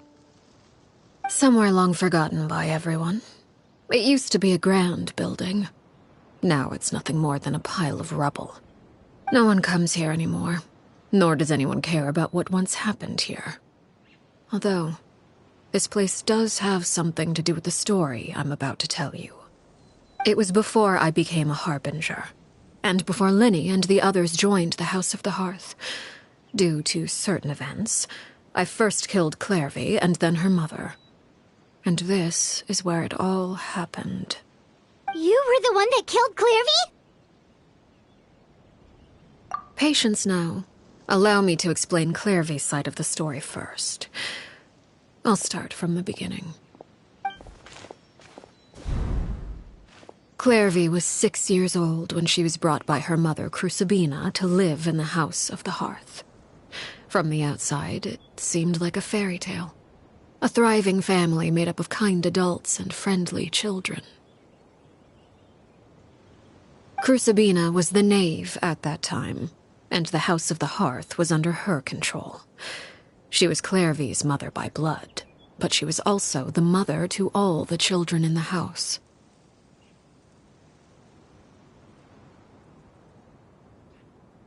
Clairvy was happy here, for a time. But she quickly realized that being part of this family wasn't a fairy tale at all. It was a kind of purgatory. Purgatory? Exactly. The House of the Hearth takes in war orphans from all over Tevat. But as for how to raise them, that depends entirely on the person in charge. Crucibina came up with a novel idea. She would teach the children to fight, force them to duel each other, and then crown as the king of the house the child who proved themselves most worthy of inheriting her title. It's difficult to estimate the number of children who died or were maimed in the process. There's little I can say about the ones who died. The ones that emerged with permanent injuries, on the other hand, well, they still served a purpose. They would be handed over to the doctor to be experimented on, or sent away on dangerous missions. Nothing more than tools to be used and then discarded. So those were the experiments Clairvy was talking about. But what actually happened to her? You said that Clairvy was Crucibina's daughter, so if Clairvy tried to convince her to stop what she was doing, Crucibina probably would have listened, right? Despite being Clairvy's mother, Crucibina cared little for her daughter. She forced Clairvy to join the House of the Hearth only as a means to demonstrate her own impartiality as a mother, to prove that she treated all her children equally. Clairvy did try to convince her mother to change her ways, but it was to no avail. After her efforts failed, the only other option was to rise up and try to fight back. Unfortunately, the other children had already been thoroughly indoctrinated into the illusion of happiness Crucibina had created. Of course, there was one exception. Someone Clairvy's age who knew the truth about the House of the Hearth. Her name was Peruere. Wait, the friend that Clairvy mentioned? Friend, huh? I suppose we can call her that for now. Clairvy was a cheerful and passionate person with a tenacious spirit. Peruere, on the other hand, was rather cold-blooded. Her cold-blooded nature allowed her to see through Crucibina's facade. Yet, it was also this cold-bloodedness that prevented her from acting against it. At least at first. While Clairvy longed for freedom, Peruere was convinced that, amid all the fighting and violence, she would make it until the end. Despite their differences, the two became fast friends, united by their knowledge of the truth. Clairvy told Peruere that she hoped to create a real family, where no one would be killed or sacrificed. There may have been a certain naivete to her ideas, but Clairvy proved her determination many times over. She tried countless times to run away, ask for help, or expose the truth. But her efforts only earned her beating after beating. The only thing that kept her going was her strength of will. Even with her body racked with pain, she would still stand on her tiptoes and open the window at night. She and Perouer would look out at the moon together, a fierce longing for freedom shining in her eyes. But one day that light simply vanished. Oh no. What happened? Her hopelessness resulted from a culmination of things. 10 years had passed. 10 years worth of failure after failure. She and Perouer weren't children anymore, but finding any chance to escape still seemed as hopeless as ever. It was during this time that Perouer suggested a new plan. If escaping was out of the question, why not take down the very person sitting on top of this throne of lies? Mother herself. Clairvy rejected that proposal. She claimed that, as a famous harbinger, Crucibina possessed an unimaginable amount of power. Trying to kill her would have an incredibly low chance of success. Clairvy never gave another reason, but Perouer could see it written all over her face. Clairvy still thought of Crucibina as her mother. Killing her own flesh and blood was a line she couldn't bring herself to cross. If she couldn't escape and fight back, then only one option remained. Precisely. Death was the only way that she felt she could be free. It happened during a duel. When she arrived at the dueling ring that day, her partner turned out to be none other than Perouer, the very person that had stood by her side all those years. It was a fierce battle, but ultimately, Clairvy decided to let Perouer end her life. From that moment on, Perouer's journey was one written in flames. When the rain finally came and washed it all away, there she stood, the sole victor in Mother's endless game of slaughter, a trail of corpses strewn across her path to success. It was the very result she had predicted 10 years prior. Even then, she believed she would make it until the end. She wasn't surprised by the fact that she emerged as Mother's undisputed heir. Rather, her success left her with an inexplicable sense of restlessness.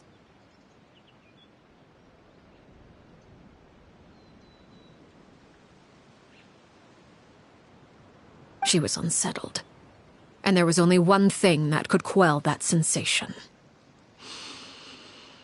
Perhaps you two would like to take a guess as to what it was?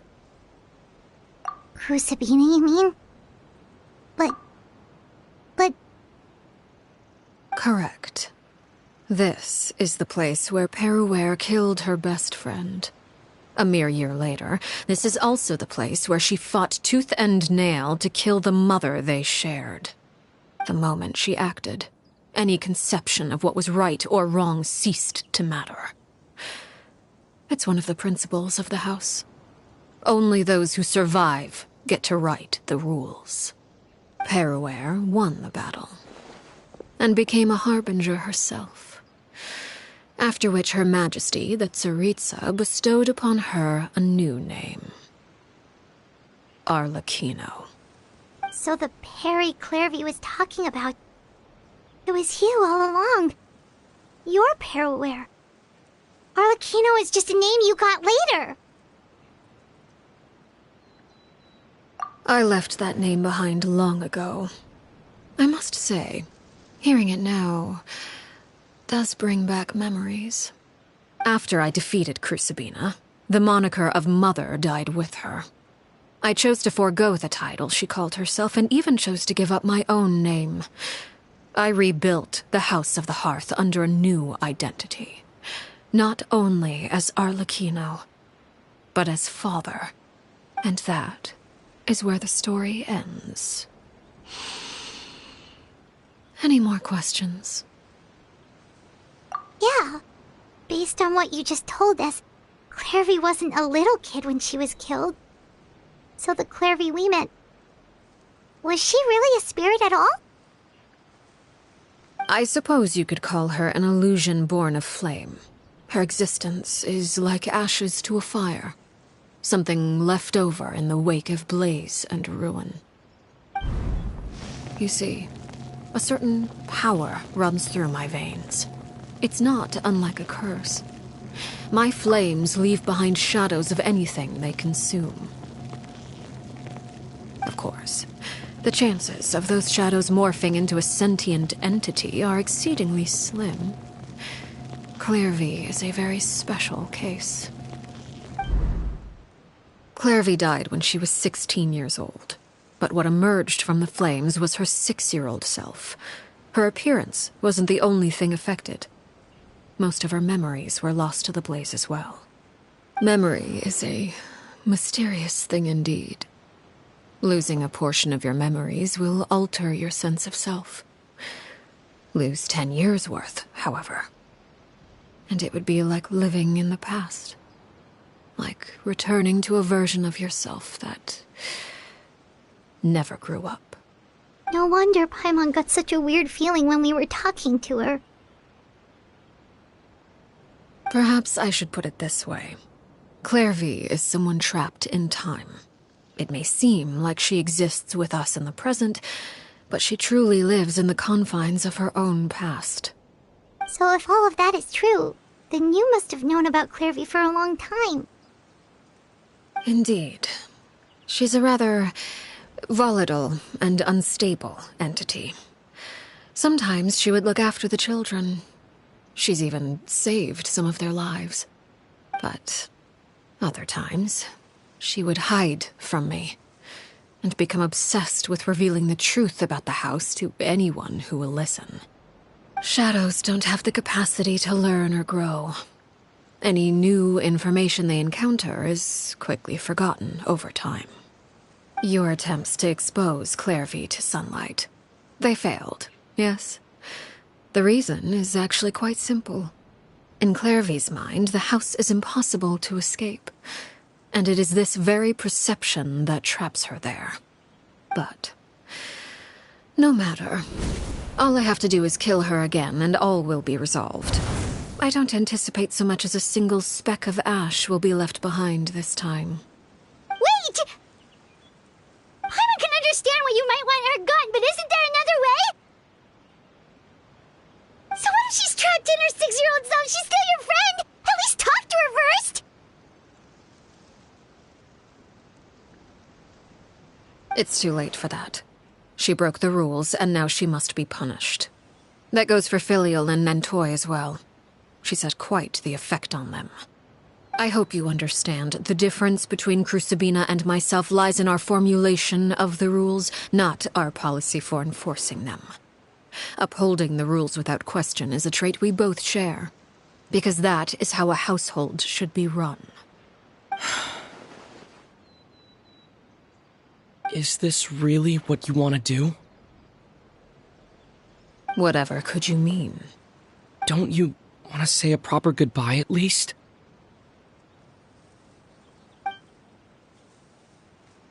Whether as a killer or as a father, there are two things that must be avoided at all costs: anger and sorrow. Anger makes you impulsive. Sorrow causes you to waver. Well, it appears it's about time to proceed. Before we arrived, I told some of my well-behaved children to bring our troublemakers here by nightfall. I do believe I've kept my end of the deal. I gave your friends quite a bit more time. As for what happens now, we'll just have to wait and see.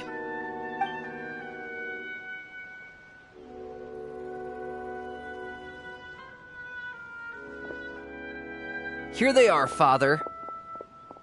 Ah, you gonna execute him? Seeing something like that would actually be a first for me. Lenny! I'm sorry. I heard about how you helped buy us more time. But I still failed. I couldn't find a way to fulfill her wish. Huh? Are you... Perry? Indeed, it's been a while, Clairvy. Perry! Shh. Stay right there. I'm sorry to postpone our reunion, but first I believe certain scores need settling.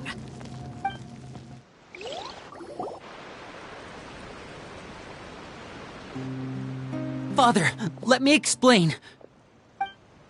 Out of my way. Father!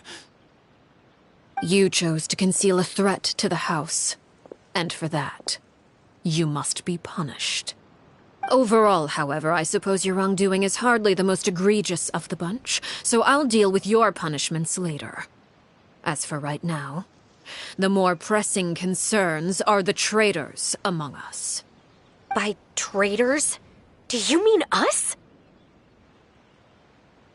Father, let me explain. We didn't mean to... Fultz, why don't you share what you heard? Yes, Father. Secret Midnight Meeting number 3. Participants, Filial, Nantoi, Sato, Toddy. Nantoi clearly said, if only Father wasn't the one who took us in. Sato added, I'm sick of this life. I just want to live as a normal person. Filial was the worst of them all. She called us crazies and said a bunch of mean things about Father. I did not! You're lying! Fultz is trying to frame us.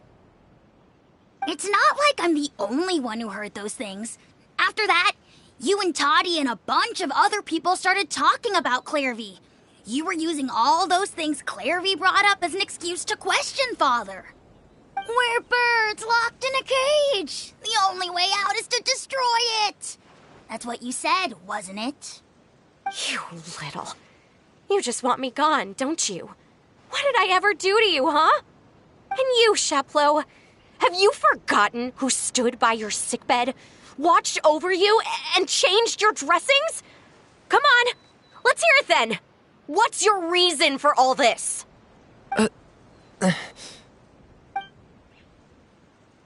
You're wrong, Filial. We don't want you to die. You're our family. Liar. You wouldn't be doing this if that were the case. So why? Why have you backed us into a corner? We all live in the House of the Hearth. You know the type of work we do, Filial. A single betrayal can cost dozens of us our lives. It's not like it's never happened before. That kind of thing is hard to forget. That's why the House of the Hearth cannot tolerate any form of betrayal. Ever since we came to Poisson, you've had 7 secret meetings. A lot of the things you talked about really crossed the line. You've been spying on us for half a month? Wait a second. Now that I think about it, the move to Poisson was just a way to make it easier to spy on us, wasn't it? Because we were all in one place. You've had this planned all along. Filial, Nantoi, I'm sorry. I owe you both my life. I owe Clairvy too. If it weren't for all your help after I got poisoned, I wouldn't be standing here today. If this were any other situation, I would do anything to repay that kindness, even if it cost me my life. But rules are rules. I'm sorry. My hands are tied. Why? Why? That's enough, Filial. We made a mistake, and we should own up to it. We broke the rules, plain and simple. And now we have to face the consequences. I'm sorry, Chapleau. Fultz. I'm sorry, Father. We accept our punishment. Chapleau, according to the rules of the House of the Hearth, how should these traitors be punished? All those who betray the house pay with their lives. And so it shall be.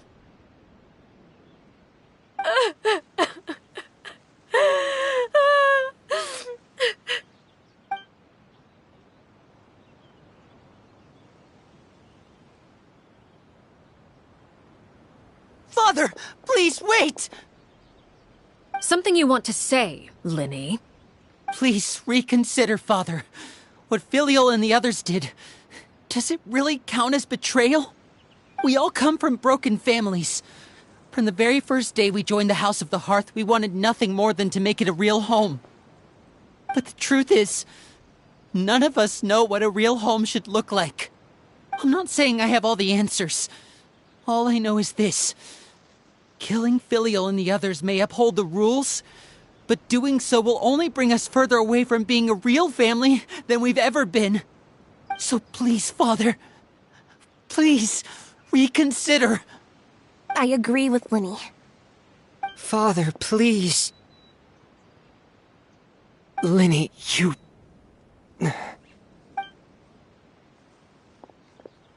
I also agree with Linny.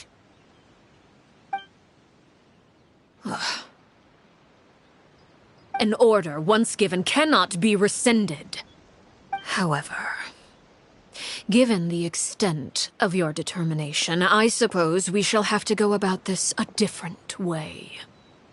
Draw your weapons and face me. Our weapons? Father, are you referring to a duel? Precisely. The rules of the house will not be altered. Traitors must be punished.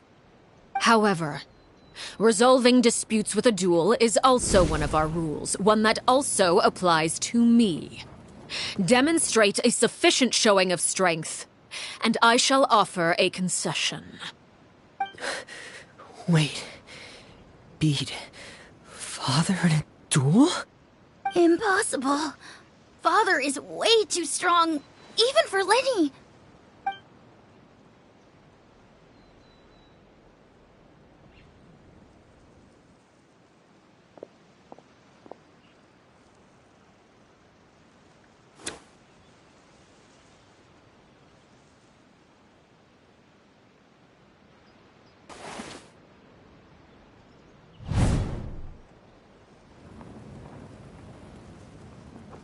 Did you hear that, Traveler?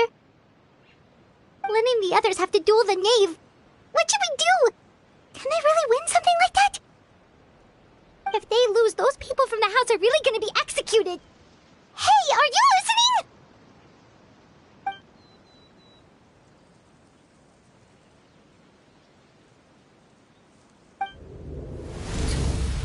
Don't you want to say a proper goodbye at least? Anger makes you impulsive. Sorrow causes you to waver.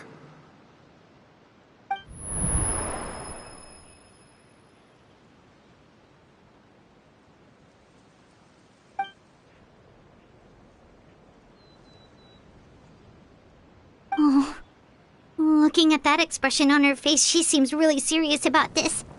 Guess that means there's no chance she's throwing the duel on purpose, huh?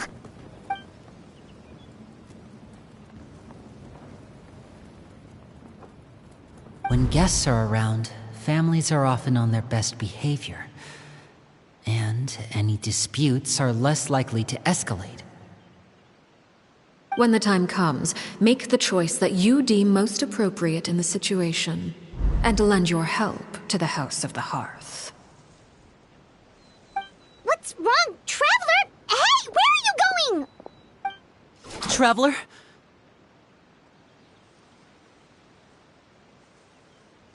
You're asking to join the duel against the knave? I'll allow it. We do have a ready-made dueling ring at our disposal, after all. All I would advise is this. Keep a firm grasp on your weapon, and give it your all. Any less, and you may just lose your life.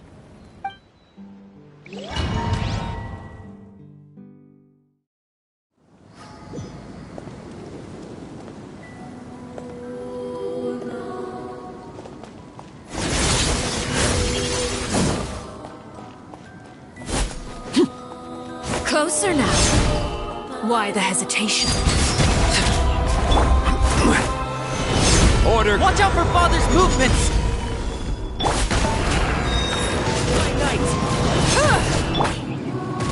I'm going in! Now that's more like it. Is it my turn now? Father is even stronger than I expected. With the fall of darkness, destruction shall rise. Have a taste of purgatory. This shall... Who's next?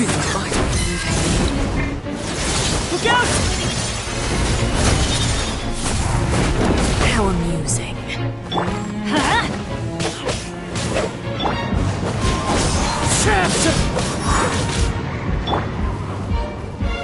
Solidify! Transfix closer now. Now's our chance. This is order. The countdown has begun. Like a fly tangled in a web. How amusing. With these rising Father is even flames... stronger than I expected.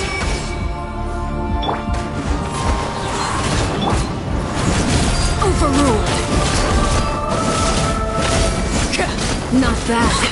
You've proven to be a worthy opponent after all. Gather!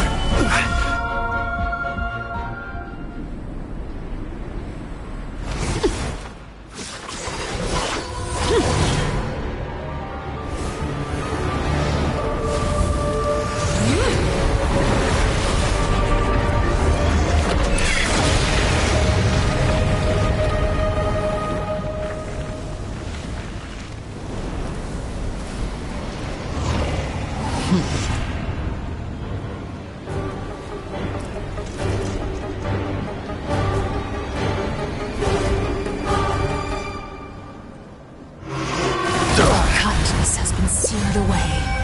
My blade is all that remains laid bare. One with wind and cloud.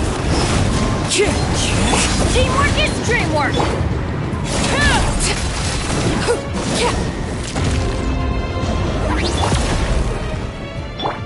Now's our chance. Over here! Witness my rise. Overruled. Order guide you.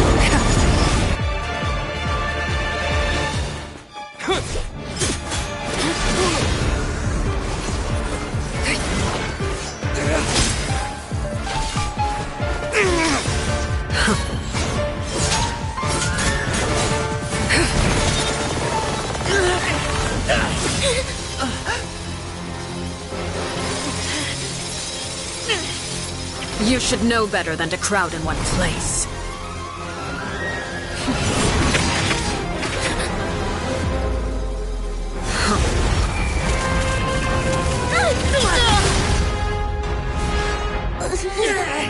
Oh, I know.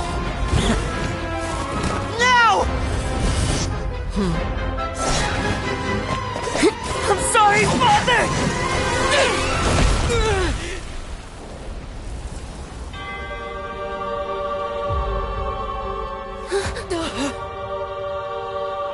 Sorry for what? This pitiful excuse for an attack.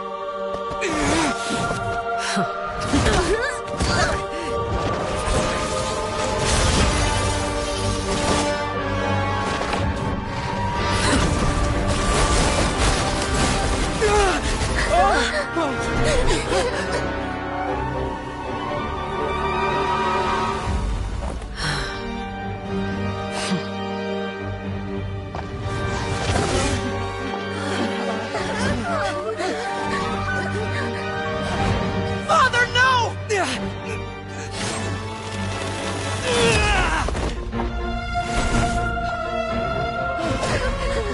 Made it out, did you? You're stronger than I expected.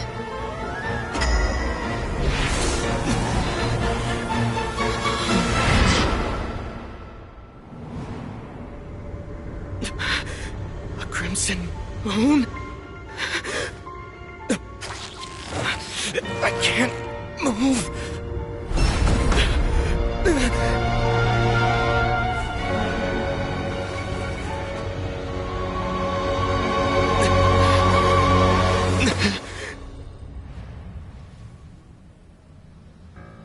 Still, Not strong enough to beat me.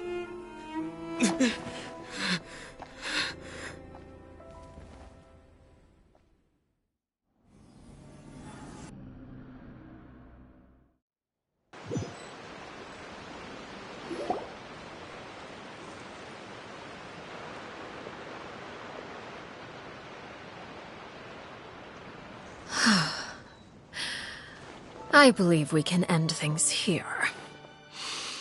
It's not often that we get to enjoy the company of guests, after all. We wouldn't want things to get too out of hand. Brother, are you alright? Lenny! Given that I am the victor of this duel, as agreed, the punishment stands. No!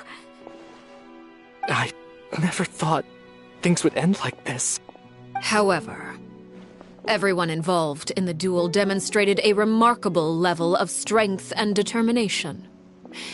In light of this, I'm prepared to change the method of execution.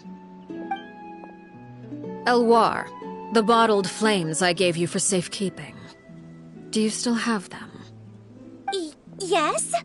I wasn't sure what they were for, but I've kept them super safe. I didn't lose a single one. Wonderful. Then, in just a moment, I'll have you administer them. Bottled flames? Indeed. They're the product of a secret experiment. Under certain special circumstances, flames can be extracted from my person and preserved. Once ingested, searing pain will spread across every inch of your body. No harm will come to you physically, but your memories will be burned away. If you can withstand the pain. When you awake, you'll have forgotten everything you know about the House of the Hearth, and will be expelled from the organization. In other words, administering this concoction will kill the version of you that grew up in the house, and give you a new identity.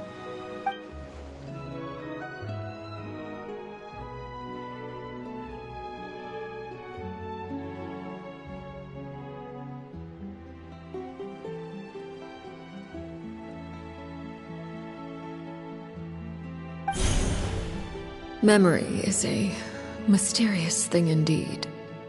Losing a portion of your memories will alter your sense of self.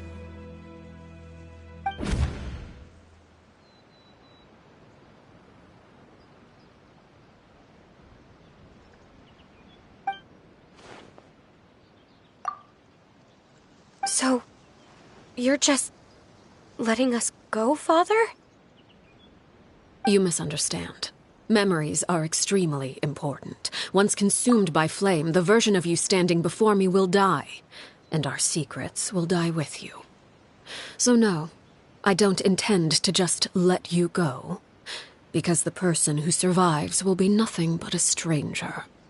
Even so, I won't have to live in fear anymore. I'm sorry, Father. I'm sorry I let you down. But I really... Don't cry, Filial. You haven't left the house yet, so there are still rules to be followed, yes? Remember what I taught you. Anger makes you impulsive, sorrow causes you to waver. Don't let yourself be controlled by your emotions. Of course. I'll remember. Dry your tears, and go pursue the life you really want. Yes, Father. Chaplot, Foltz, Elwar. Take them back to Poisson. And bring Lenny and the others as well. I prepared 3 extra vials of bottled flames. As for whether to take them, the choice is yours. Goodbye, children. The next time we meet, I will no longer be your father. Thank you for all you've done for the house. I hope you have bright futures ahead of you.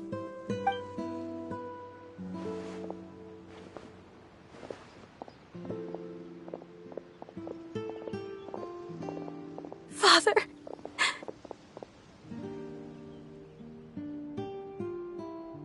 Let's go.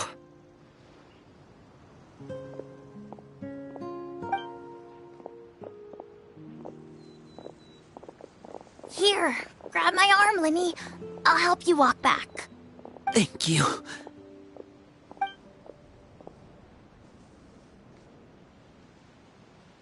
Claire V.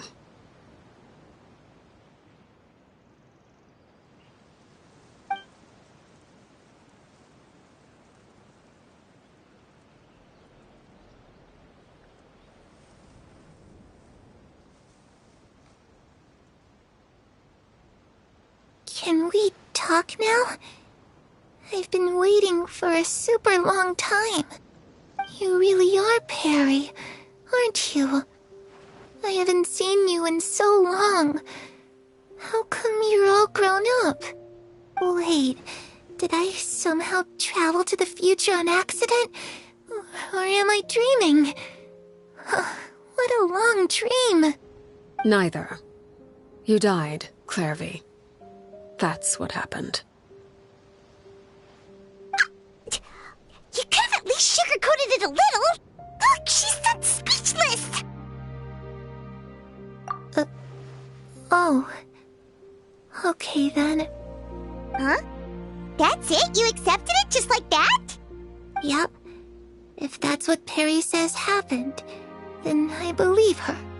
Perry wouldn't lie to me. Plus, I don't really need to know why I'm like this. I'm more curious about what happens in the future.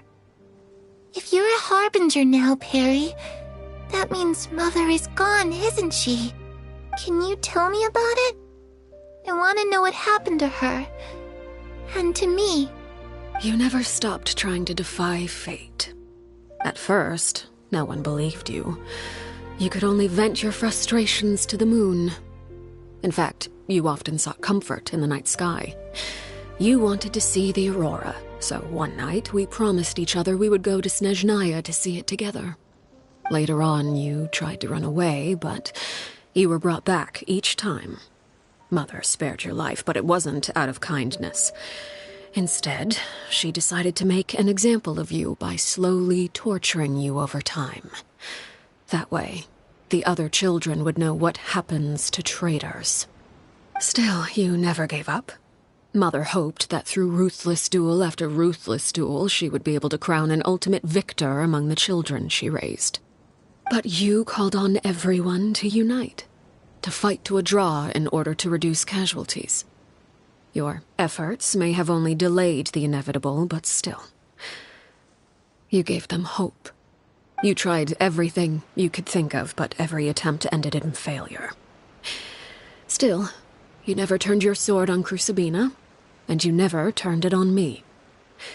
On that gloomy day, you told me, "For the last 16 years of my life, I've done everything I can to fight for freedom.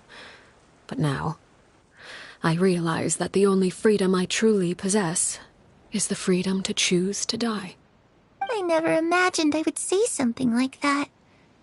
I must have been feeling really worn down. But somehow, I still think I understand.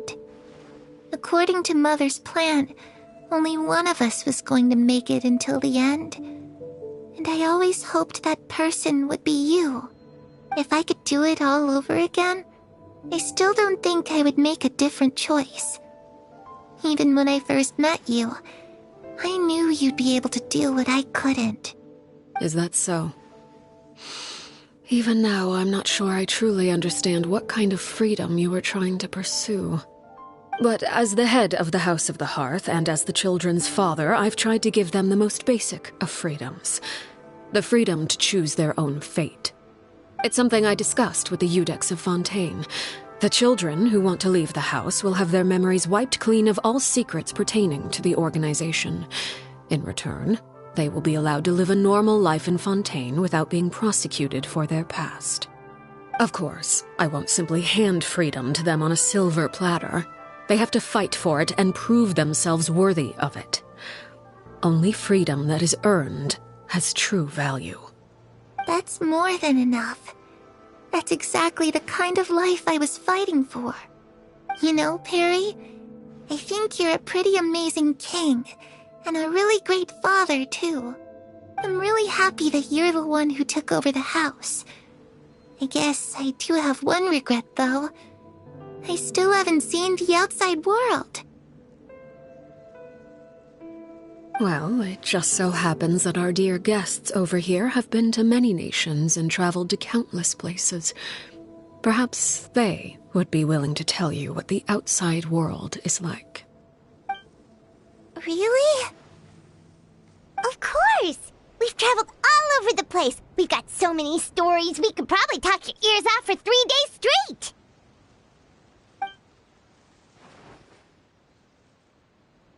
You know, I used to dream of being a bard. Playing the lute while singing into the winds of freedom. Even if there was no one there to listen, I would have continued to sing no matter what. Ah, that's where Mora comes from. I never knew that before. If I had some Mora, I would buy 3 new dresses. One for me, one for Perry, and one for Mother. It's just too bad Perry doesn't like wearing dresses. And Mother, well, she probably wouldn't accept something like that either. I guess I'd just have to keep them all for me then. I could wear a different one every day. Those yokai you mentioned, what do they look like? I once saw a drawing of this one guy with horns on his head and a super scary face. Are there any yokai like that? Oh, sounds like you're talking about an Oni. Yep, we've met one, and let Paimon tell you, they're not nearly as scary as they look. I was always too afraid to skip Mother's fighting lessons. But at the academia, I bet you could do all sorts of secret things in class. Things that have nothing to do with studying. I'm just kidding. Being able to study whatever you want without having to fear for your life actually sounds pretty great.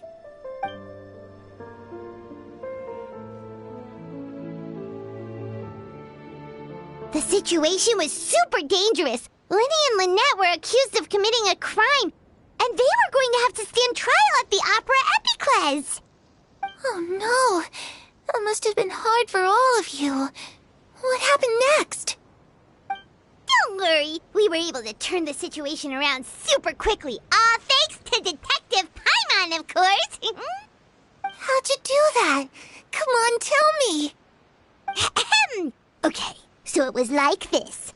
After the failed magic show, we rushed to the scene and...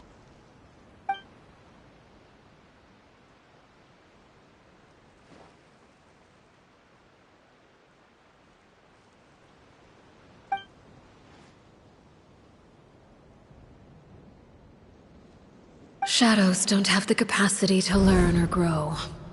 Any new information they encounter is quickly forgotten over time.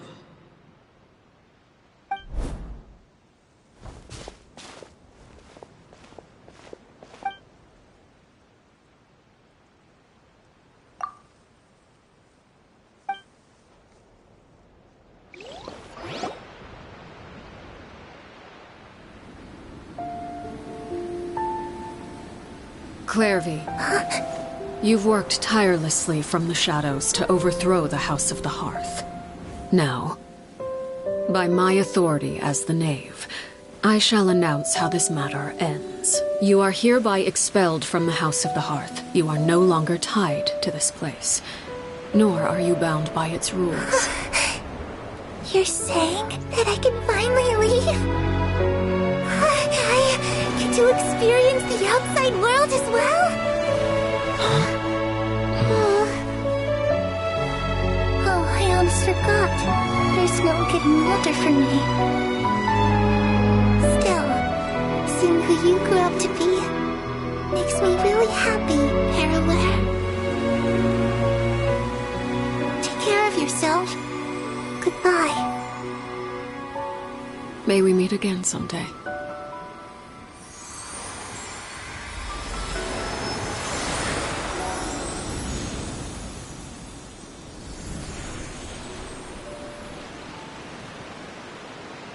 Clairvy. She left so soon. Paimon didn't even get to finish her story. I also have certain sentiments left unsaid. I wanted to tell her that the aurora I saw in Snezhnaya was just as beautiful as the ones in the pictures. But a shadow's memories reset at dawn. Had we delayed any longer, we wouldn't have had the time to say goodbye. Whatever regrets may linger, let them be lost to the coming of a new day. Father? It's Linny! Hey, Linny!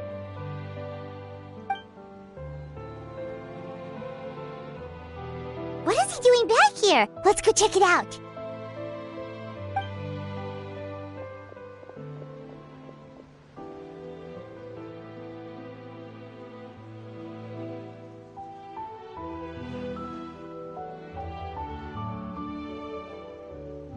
Father, the bottled flames have been administered. Filial and the others have left the house.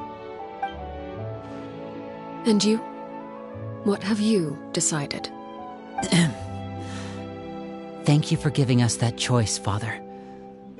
But we never wanted to leave the house. It's the only home we've ever known. Lynette and Fremine feel the same way. They're recuperating back at the Hotel Bouffe d'été. But I decided to come back and tell you where we stood. I'm sure you're well aware of the expectations I have for you. I want you to follow in my footsteps and become the next king of the house. Yet you seem to have different ideas. I must admit, I'm rather surprised by your decision to stay. There's nothing wrong with choosing to live a quiet life. Leading this organization is a heavy responsibility, one not so easily carried by someone forced onto the throne. I just never understood what you saw in me. What made you believe I was deserving of that throne? You're brave, talented, and, most importantly, you cherish your family. You would do anything to protect them, even if it costs you your life.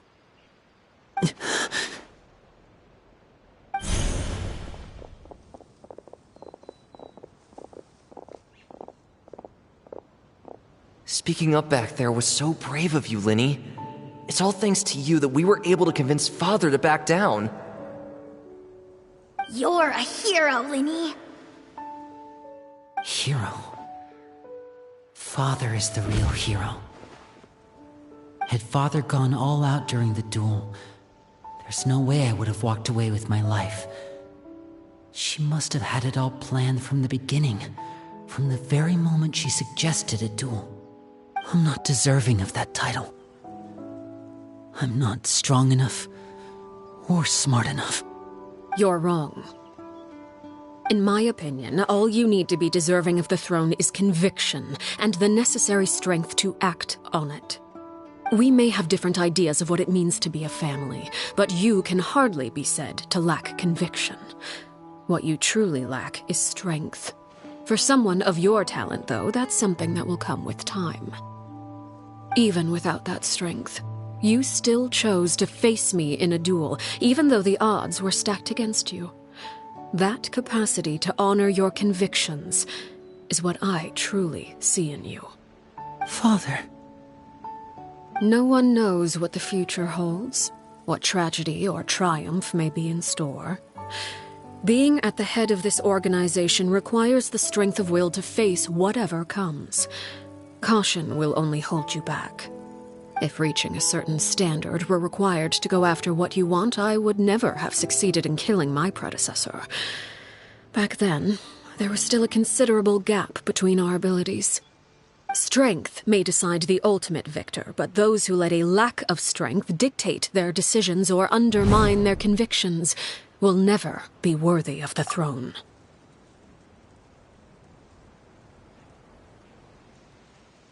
I understand, Father. Thank you. Children must grow up to surpass their parents. Only then can a family continue to flourish. The road ahead is not an easy one, so I'll ask you one last time. Are you certain you want to stay? You've done so much for me, Father, and that kindness must be repaid. Plus, with Project Stuja at hand, there are many dangers ahead, and I, for one, don't intend to back down. Protecting my family at all costs. That's my conviction. Then you're welcome to stay. As for Project Stuja, you need not be too concerned. If those cowardly businessmen and heartless dignitaries try to take us down, I'm prepared to teach them a lesson. Having members who longed for the light was our organization's last weakness. With those members no longer among our ranks, the House of the Hearth is like a spider hiding in the shadows. We need only wait for our prey to come to us. At present, our imperative is to use their plan to our advantage. In doing so, a crimson moon shall rise amid the frigid blizzards of winter. No demonstration of loyalty shall go unrewarded, and no sacrifice shall be in vain. As for the two of you, whether we meet again as friend or foe, I'll remember the camaraderie we shared in this moment. No matter how arduous the journey ahead, I hope we both reach our desired destination.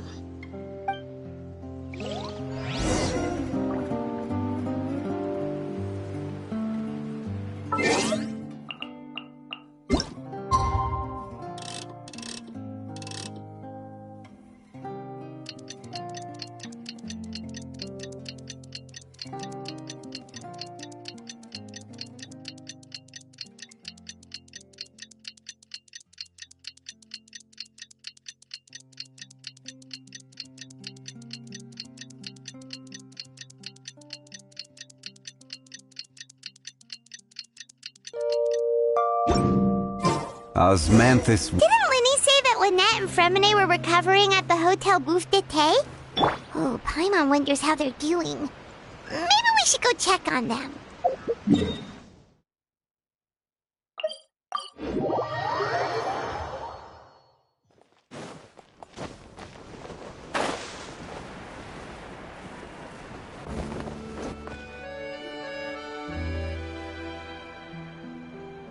Lynette? Fremine? How are you feeling? Much better. Whew, what a relief! What about you? Are you feeling alright? I knew you'd come out unscathed. Us, on the other hand, well, we've been bedridden for 2 days. I couldn't even turn over. Oh, and I wanted to ask, is Claire V gone? Linny and the other members have left Poisson and returned to the House of the Hearth. According to him, there haven't been any more sightings of a spirit roaming the house. I see. I'm glad. Father came to check up on us 2 days ago and told us about what happened with Crusabina and Clairvy. Actually, I've met Crusabina before.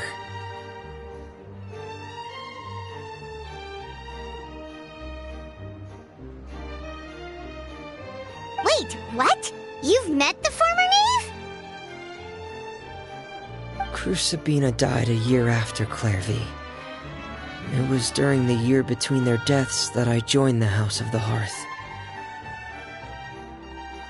Crusabina had an extremely cruel and radical way of doing things. While she was alive, the atmosphere in the house was suffocating. When I joined, though, the experiment she valued so much had already come to an end, and all the people involved, dead and injured alike, were gone. Crusabina never talked about the past with us newcomers. A couple of months after I joined, Father killed Crusabina and burned all her files. With that, the names of all the people subjected to her experiments, Clairvy included, were lost to the flames, along with the painful memories they represented. Father took in Lenny and me a couple months after that, but she never mentioned anything about Crucibina or Clairvy. It really seems like something she was planning to keep to herself. The last time you talked to her, did she mention why she kept it a secret for so long? She said she didn't want us to be affected by the darkness of the past. She was worried we'd develop a false sense of gratitude towards her if we knew about it. The foundation of a family should be free of any corrupting influence. Whatever happened in the past, it has nothing to do with who we are now. And that's what Father told us in the end. But I still thanked her for everything. It was only after hearing about what Crucibina did that I finally realized how insignificant our lives could have been. The members of the house meant nothing to her. To say that she valued them in any way, even just as a tool, would probably be giving her too much credit. If Father hadn't taken over the House of the Hearth, I probably would have already... Father rarely brings up the fact that she saved us. She doesn't believe that being indebted to her should be what ties us together. But even if we didn't owe her anything, we would still choose to stay. Because this is our home. We may have arguments or times when we feel wronged. Some people may even choose to leave. But as long as Father is here, we will always have a home. Whether the path before us is bathed in sunlight or shrouded in shadow, we'll follow Father wherever she chooses to go. So I wanted to say thank you for helping us make it through this crisis. Without your help, we could have lost a lot more along the way. Oh, we didn't do anything, really. Of course. You're welcome anytime. Are Filial and Nantoy okay? I actually saw them at a cafe this morning. They didn't recognize me. From what I could tell, they were drinking coffee and talking about one of the operas that started running recently. They seemed happy. If I had to take a guess, I would say they finally found the kind of life they always wished for.